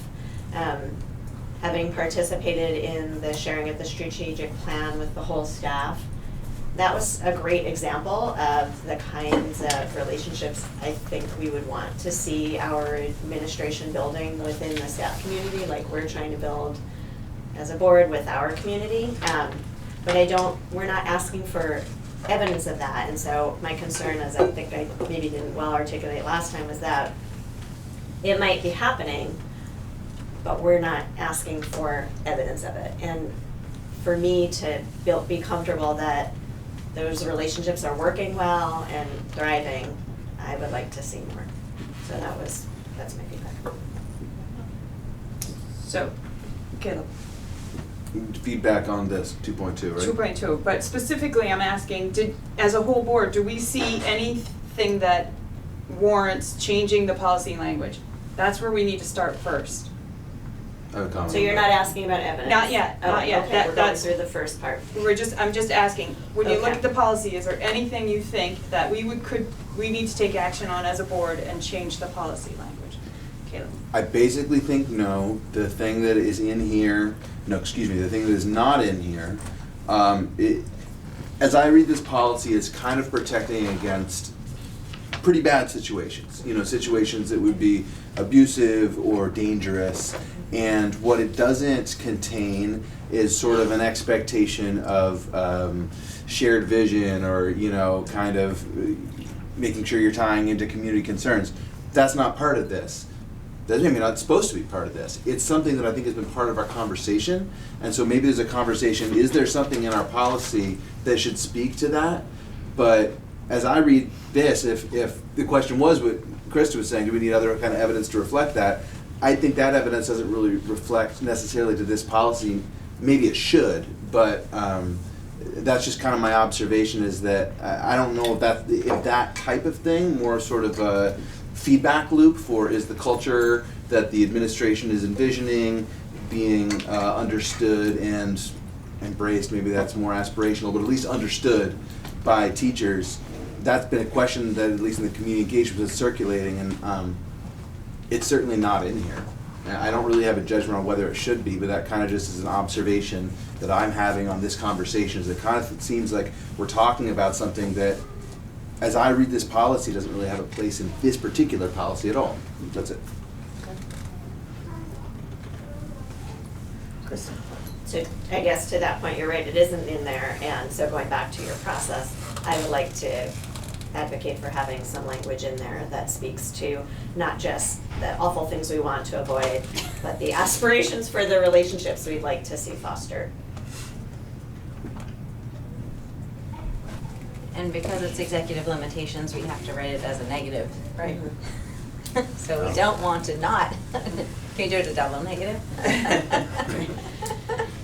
Yeah. So, Jen, you wanna?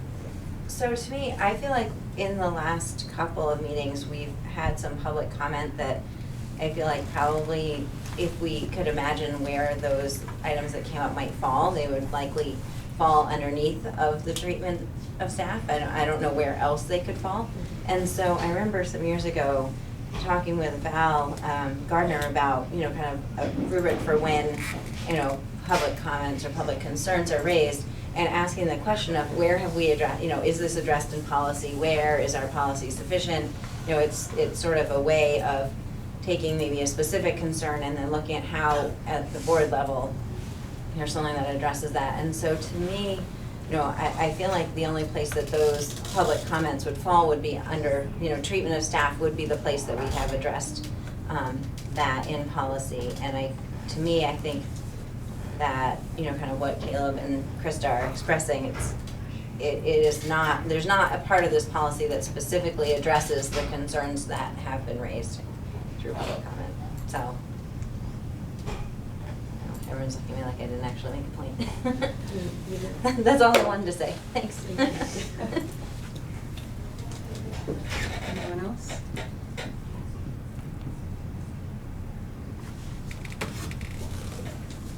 So I hear your concern about maybe some additional language, but I'm not hearing it as a overall board concern. I'm not seeing,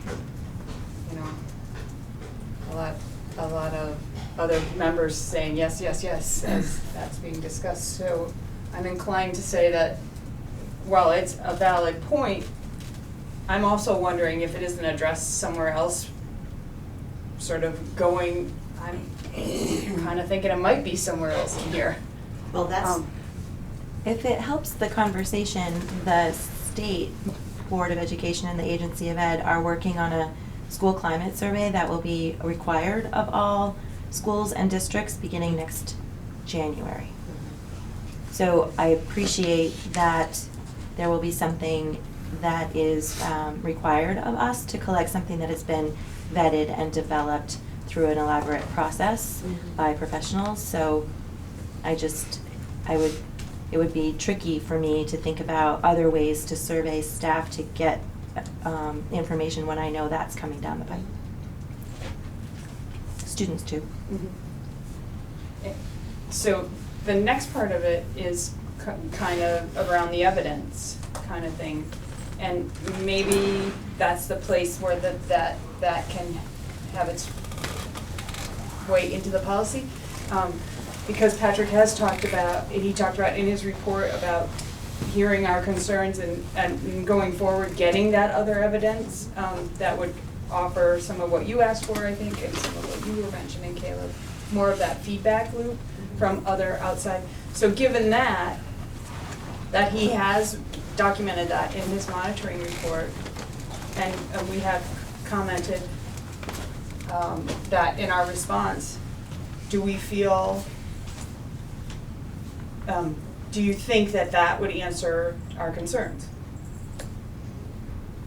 If it's, the next monitoring report comes and the additional information we've asked for is there, is that going to answer? That will provide them more information? Look, Andrew? So I feel completely in the dark about this, about where exactly specifically this is coming from.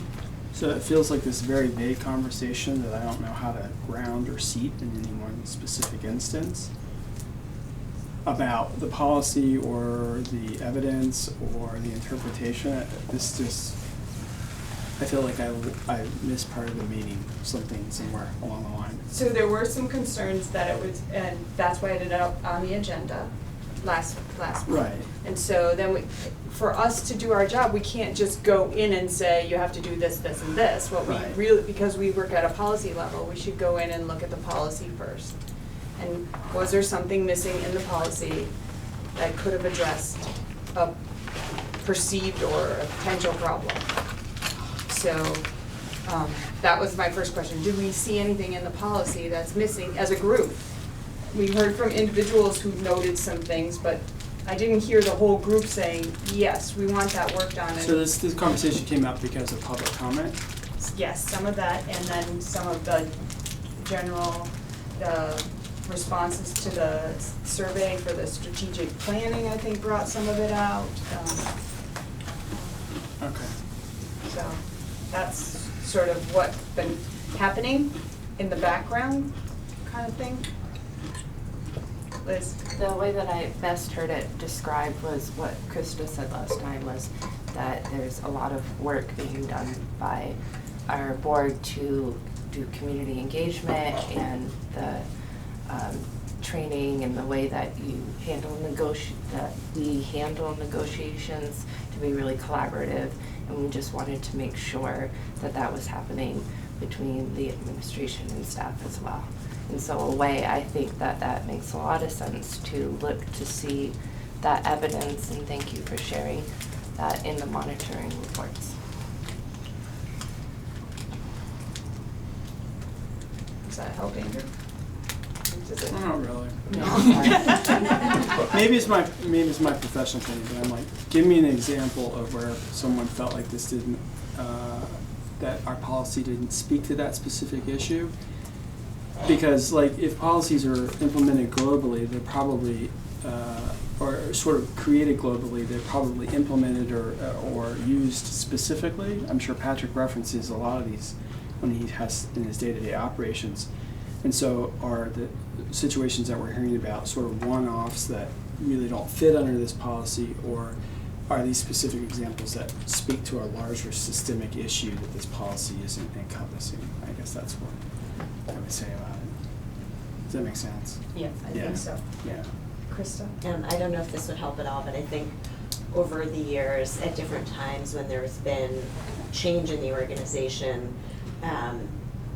there's different reactions in the community to that change, and oftentimes some very vocal, maybe a vocal minority, but a vocal group of staff that feel like they were not necessarily brought on board in a way that they would have envisioned before these big changes happened.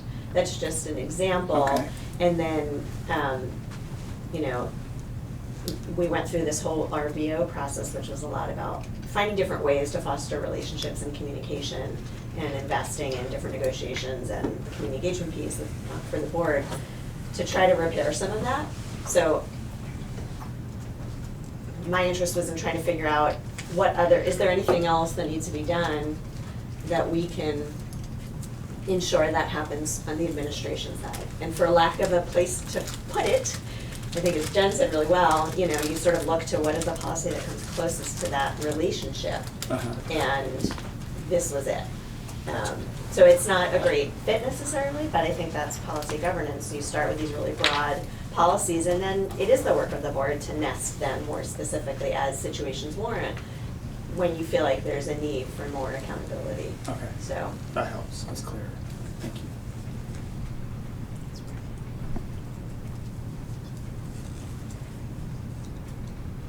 So, are you willing to wait till the added evidence comes in the next monitoring report, or do you want to have this back again?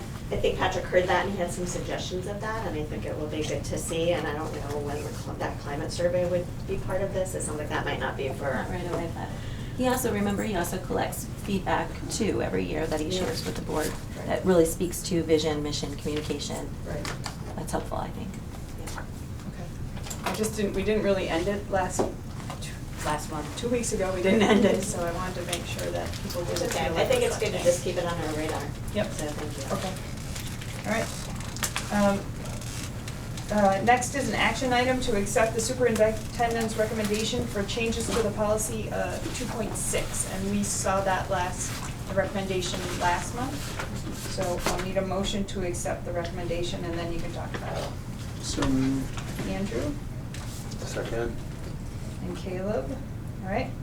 Any discussion?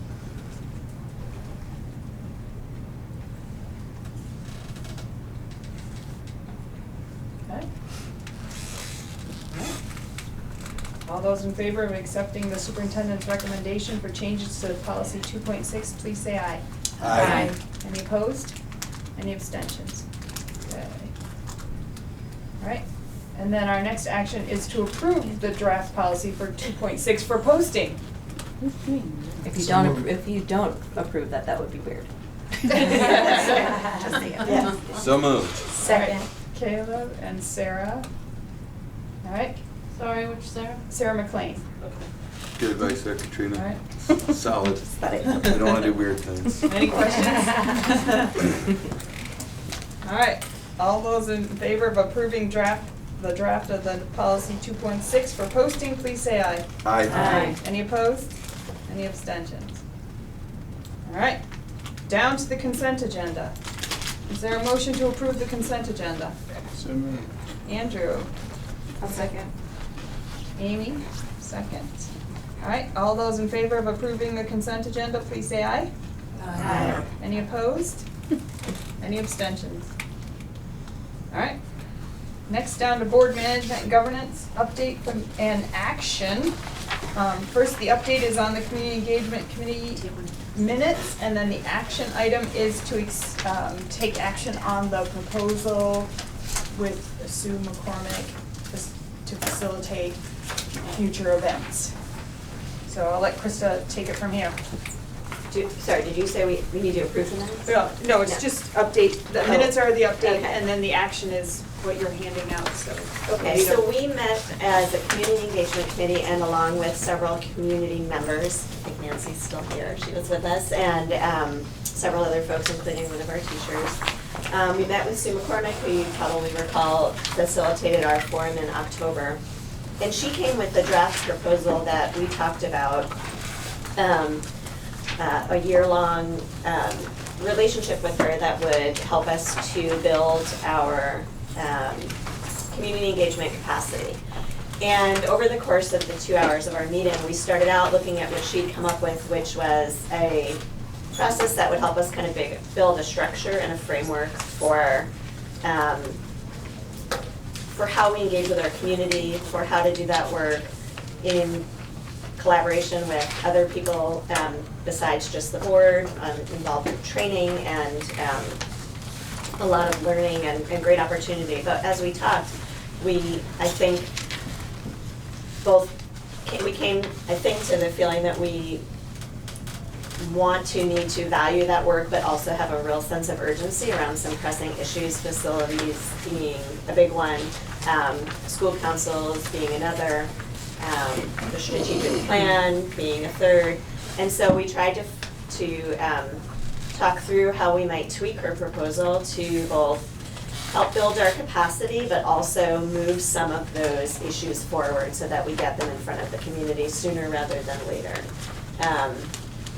And what I think that is important to note about this proposal, and anyone else that was at the meeting, please chime in and help me fill in some gaps, but there are a couple of pieces that I think are important to note. One is that one of the goals is we would be really, this wouldn't just be the work of the board or the work of the 4 or 5 members of the community engagement committee. So working with Sue, we would be kind of creating a group of 20 or so folks that would represent different constituents in the community and that would help us to figure out what are our current assets in the community around engagement, what are some of the issues and priorities in the community that we want to try to address first and get input on first.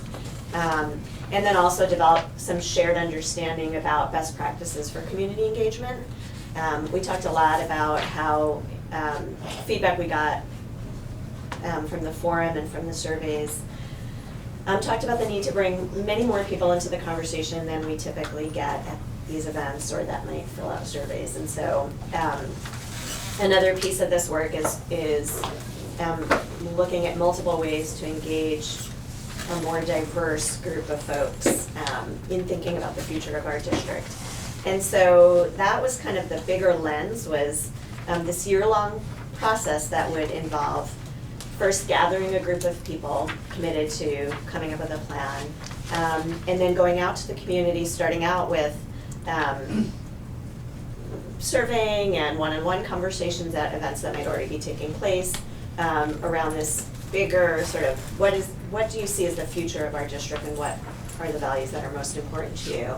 And then in the fall, working to move the ball forward on some specific topics that hopefully this group would generate and that I would imagine facilities being a part of.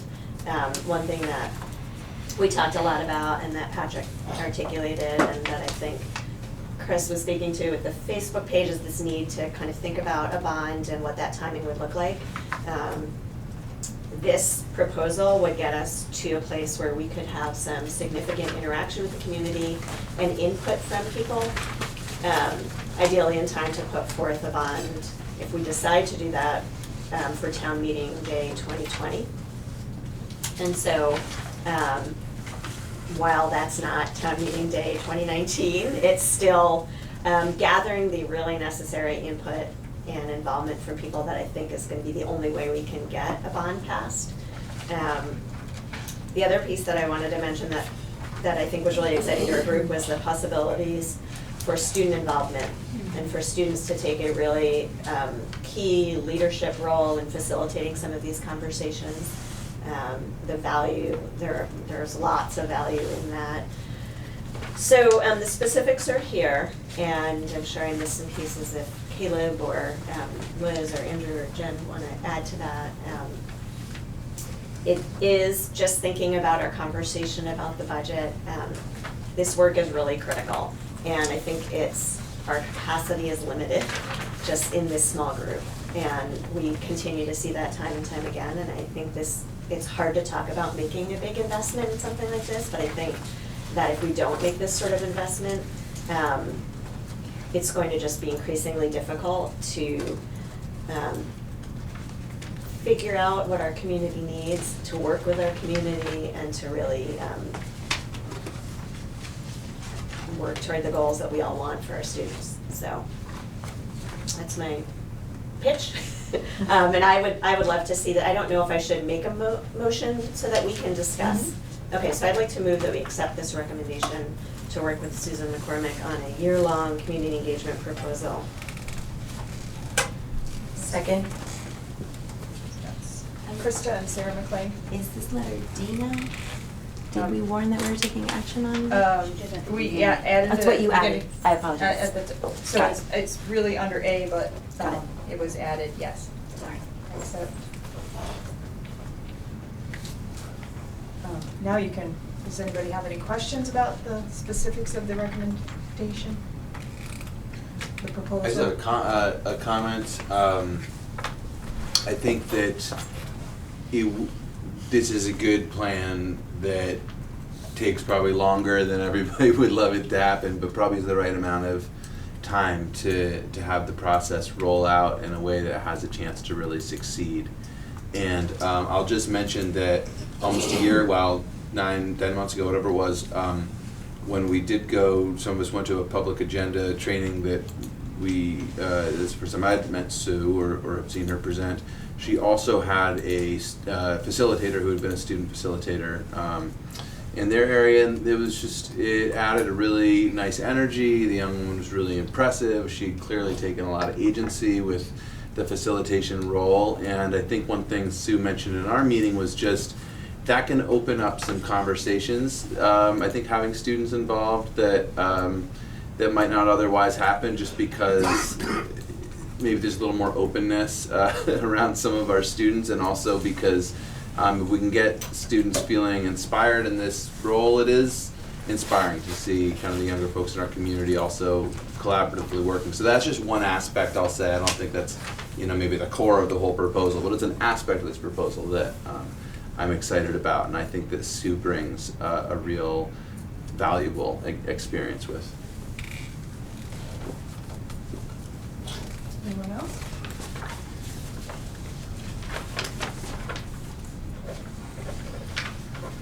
Okay. How about all those in favor of accepting the community engagement proposal with Sue McCormick for community engagement, please say aye. Aye. Any opposed? Any abstentions? All right. Thank you. All right. Thank you. Thank you. Thank you, guys. Update from the legislature, nothing at this point. No. Moving on.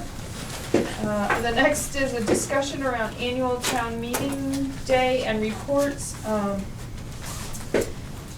Last year we had, they still had local school meetings, so we had a different year. But this year they're, you know, now it's on us. So Patrick and I had been talking about whether board members felt like they wanted the representatives for each town to go to that meeting and represent the town, kind of like the legislators do when they come to the town meeting. They stand up and they talk for, you know, 15 or 20 minutes. We'd have to prepare a common set of talking points, so we're all saying the same thing, since we're all gonna be in different places at different times. And that we could work on in January, but I just wanted to get an idea if that's what people are thinking is necessary for this coming town meeting. Yes. Months ahead. Yes. Okay. All right, so, okay, so we'll move ahead with that, and that'll be on the agenda next month. We'll be talking about, we have a little more time with this, because don't have the deadline till town meeting. Jen? Will the annual reports be mailed this year? Not, Katrina, do you know? I don't know. Did we mail them? We didn't mail them last year. No, they could be picked up. We mailed a postcard and then they could be picked up. That's what we did last year. They were at locations. So, and I'm sure we could bring a pile, you know, when you go to a meeting, or people do go to the office and pick them up. I have seen them. Oh, definitely. Our office too. Yeah. It is definitely different, though, than getting your elementary one in the mail at your house a month before town meeting. People commented, at least in Moncton, at our annual meeting last year, like, wait, we didn't get, you know, like they were kind of surprised. So maybe a year has gone by and maybe they'll get it. But I mean, if we are hoping that people will inform themselves from the annual report booklet and it's harder to get it, it's just one more barrier to people informing themselves. On the other hand, I'm sure it's a significant cost to print and mail all this. Right. Especially one that's gonna be that big. Yeah, it's one district now. Well, the Mount 8 one wasn't all that thick. I don't know what pages we were on. Well, I mean, if you think about principal letters, and I mean, there will be. It only talks about one budget, so. How many extra forms? I'll ask Patrick about the plan for that.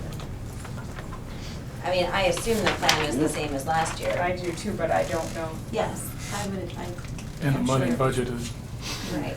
And Well, and then I think it's available online too, right? Right, it will be available on. my point in asking was, does anyone care? Does anyone have an concern about that? But maybe it doesn't matter because we aren't gonna change it anyway. Okay. All right. That one will come back. The next item is an action item to initiate the facilities engagement process. This was pretty much in support of the community engagement recommendation to move forward with Sue. The two go hand in hand. So it would look really silly if we didn't do this one after we did the other one. Yes. So moved. All right, so Krista is gonna move. I second. Krista. Andrew, any discussion? You all saw the update and read through it? Yeah. All right. So all those in favor of initiating the facilities engagement process, please say aye. Aye. Any opposed? Any abstentions? All right. Okay. Next is an action item is to accept the monitoring report for 3.2 accountability of the superintendent. So moved. All right, Jen moves. Second. Amy, second. All right, any discussion?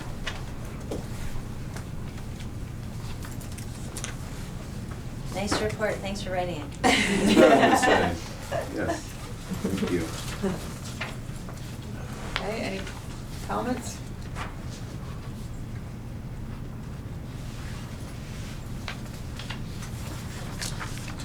All right.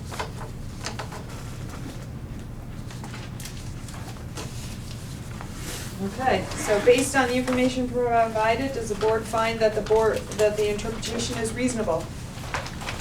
Yes or no? Yes. Yes. All right. Does the data demonstrate the accomplishment of this interpretation? Yes or no? Yes. All right.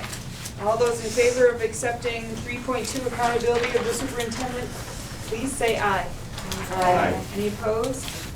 Any abstentions? All right, okay. Next is to accept the monitoring report for 4.3. Something's coming around.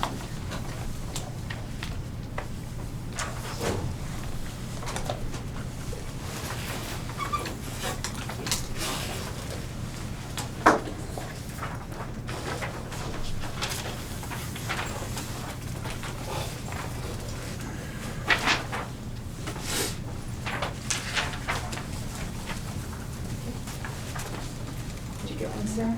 No, sorry, no, I didn't.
there a motion to accept the monitoring report for 4.3 agenda planning?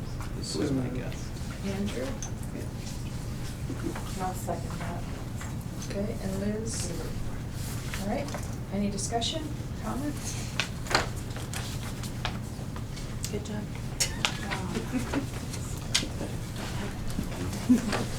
Could you talk a little bit in the first section where you're reporting non-compliance based on the community outreach efforts and how that interfolds with agenda planning?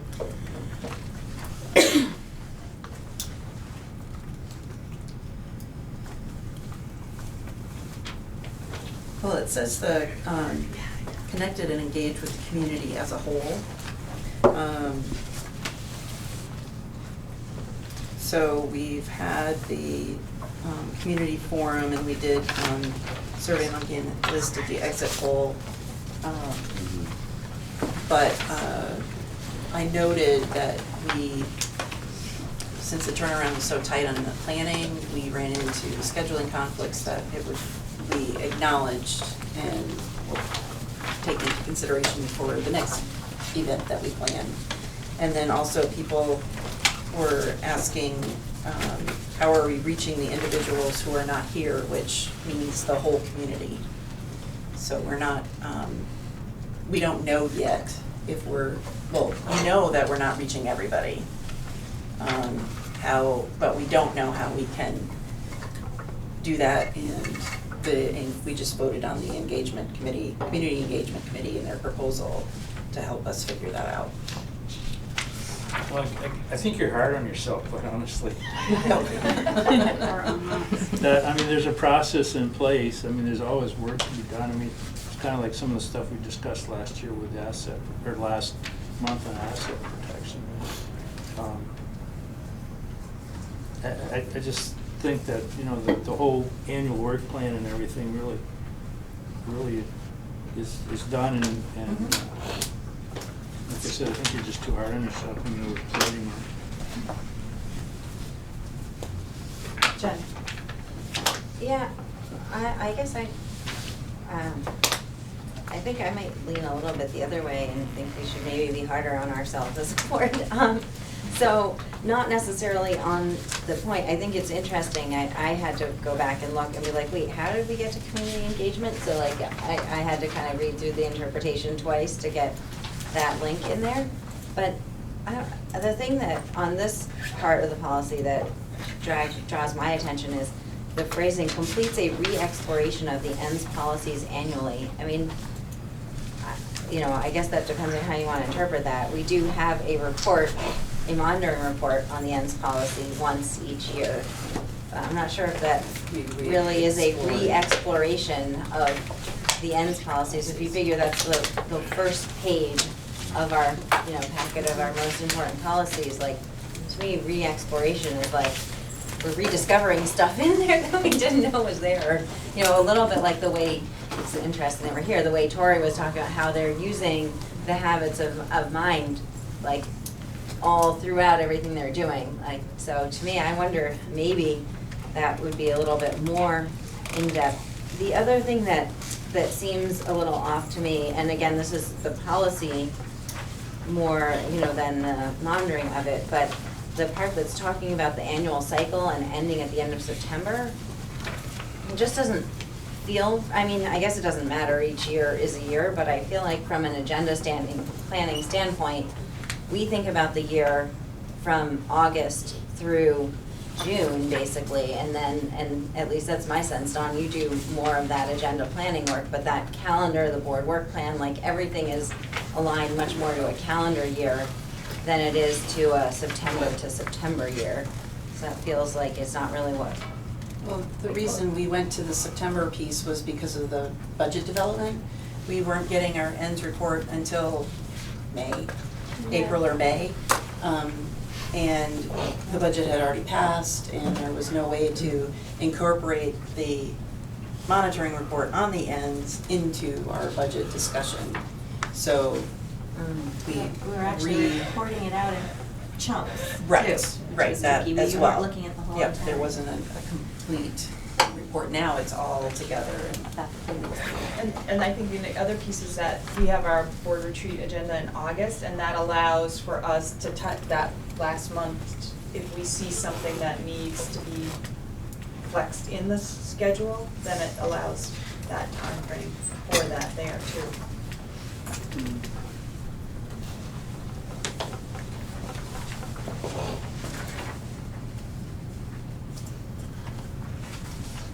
Anyone else? So I have a question for you. So last month you said, or last meeting, you said you thought we were gonna be out of compliance. And I think that mostly we're reporting that we're in compliance, so I'm curious what you thought we were gonna be out of compliance with. Well, I thought we'd be out of, if I had done the report, I would have put us out of compliance for 2A. Because we do not have consultations with selected groups in our ownership. We have a broad, but when I think of selected groups, I think that we might have, say, a group of 8 students, you know, alumni students, or 8 students currently in the trades in the Hannaford Career Center, or 8 retired staff members, or 6 retired, or 5 business people from the community. I mean, when I think of selected groups and consultations, I think that some of our work might be more fine-tuned to smaller groups. And the other piece of our work is reaching everybody and the communication. So that's where I was coming from. As I was thinking about our public comment and thinking about questions from board members, like when do we have a time to meet, to have a discussion with teachers? And that as a way, in my head, would have been a way to build it. But it's a collective sort of interpretation. What do we all think it means? And maybe that's more of just what I thought it meant. I like the idea of adding that though. What I like about this is that if we say partial compliance, we can look back and see, you know, what were the things we were saying we wanted to work on, and did we? And I think it would be cool to capture what you just said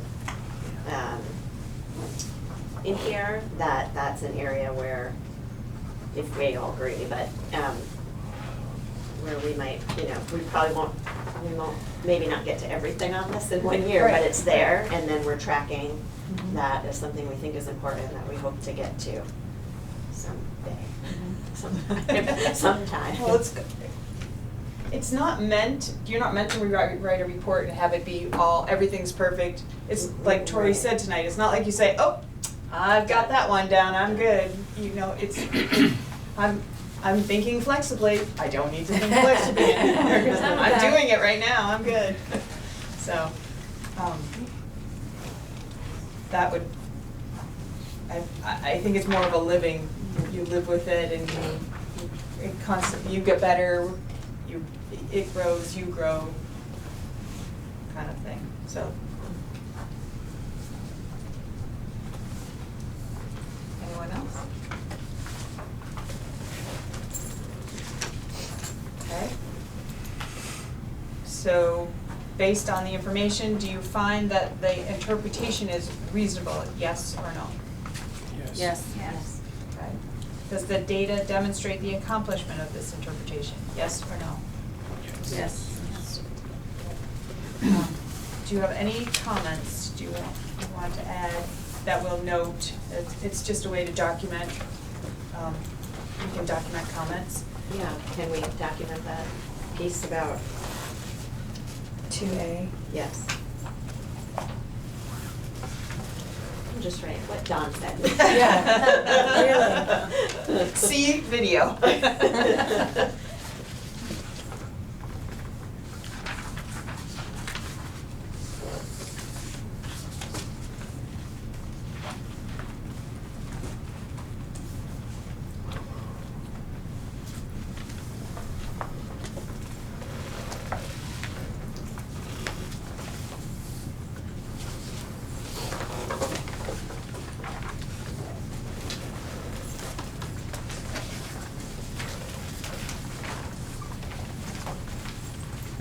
all those in favor then of accepting the monitoring report of 4.3 agenda planning, please say aye.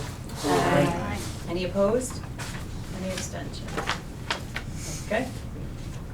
Next item is to accept the resignation of Amy Heath from the bargaining council. Is there a motion to so move? All right. Sarah McLean, is there a second? Second. Andrew. Okay. Any discussion? All right. All those in favor of accepting Amy's resignation, please say aye. Aye. Any opposed? Any abstentions? All right. Now we need somebody to take her place. Come on. So, self-nomination is so allowed in this case.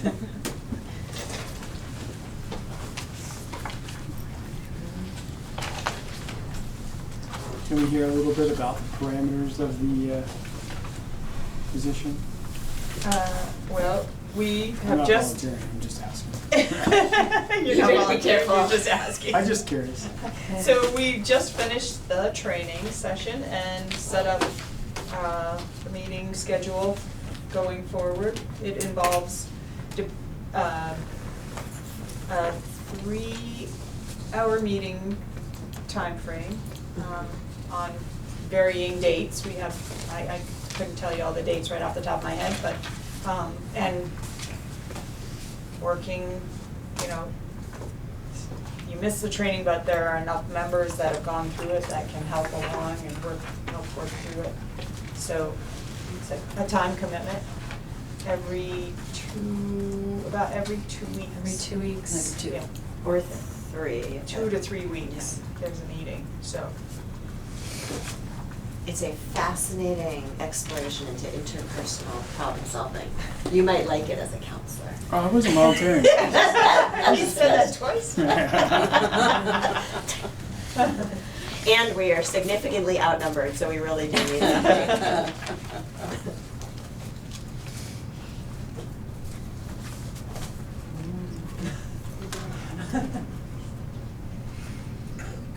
We may come back to this. Are we required to have a certain amount of No. members? No, but it just helps Right. to distribute the work. Yeah. That way if somebody can't be there, then there's two more sets of ears always is helpful, so. It also seems like an advantageous time to make a decision because I'm sure it's hard to have people changing in the middle. Right. And to kind of catch up Yes. what's happened. That is, Right. Our first meeting is on January 17th. yes, so.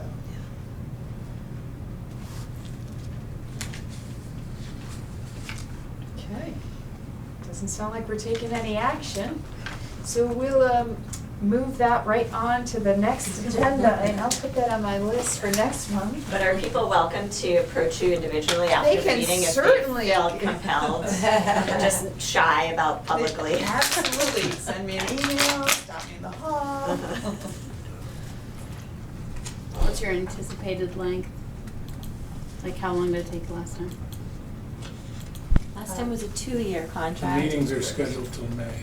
And we had End to of May. navigate becoming a district in between, so it was a little more complicated. Actually, now they're just in your post. So a lot's not ironed out, so. It's not Was it, gonna be what's May 12th? Why is that sticking in my head? There was a contract deadline or something. That means get aggressive so that we can have a contract before June 30th. 30th. All right, I'll add that to the next agenda because there's nothing happening. So we'll table that until the next agenda. All right, speaking of tabled, here are these 2 items we've tabled for the last 2 or 3 meetings. To take action on the student reps on the school board and staff reps on the school board. By all means, feel free to table them again, or I would table them, but to say that there might be a more natural way to involve those folks So- through the community engagement process. So Krista's making a motion to table them. So moved. Andrew, second? I mean. All right. Okay, all those in favor of tabling student reps and staff reps till the next meeting, please say aye. Aye. Any opposed? All right. We are in need of an executive session specifically around, yes, Just a question. yes. Motion H was tabled without Motion I tabled motion Okay. H because there was no action from So it. that's okay? Yeah, Okay. yeah, just checking. I can move it along. And Krista and Andrew tabled, but. Got that, yeah. Okay. All right, so we are in need of an executive session. It's specifically around the evaluation of an employee, our superintendent. So we will need to go into executive session because we don't discuss that in public session. Our hope is that when we come out of this executive session, the only action we'll be taking is a brief statement, followed by any more public comment, our board self-evaluation and adjournment. So our minute taker can head on out and I'll be responsible for the last minute pieces of it. You sure? Yep, I don't know how long it's gonna go. I'm hoping 10 minutes, but You never know. I never know, so. So do I need to share it with you so then you can share it around? Karen will, you can do it, and Karen and I will talk tomorrow and I'll just Okay. fill in the details. So I'll take a motion. So moved. I did say I could be invited if you wanted me to. Okay, so we'll invite Katrina in. And what we'll tell Susan and Howard, they're free to go. And yes, and you may go as well. So I'll Merry entertain. Christmas, everybody. Merry Christmas. Feel better, Howard. Under Get to Title school. I, VSA 5313A, and specifically personnel, evaluation of a personnel, specifically the superintendent. We'll need a motion to go into executive session and invite Katrina in as well at 8:22. So moved. Second? Amy and Sarah.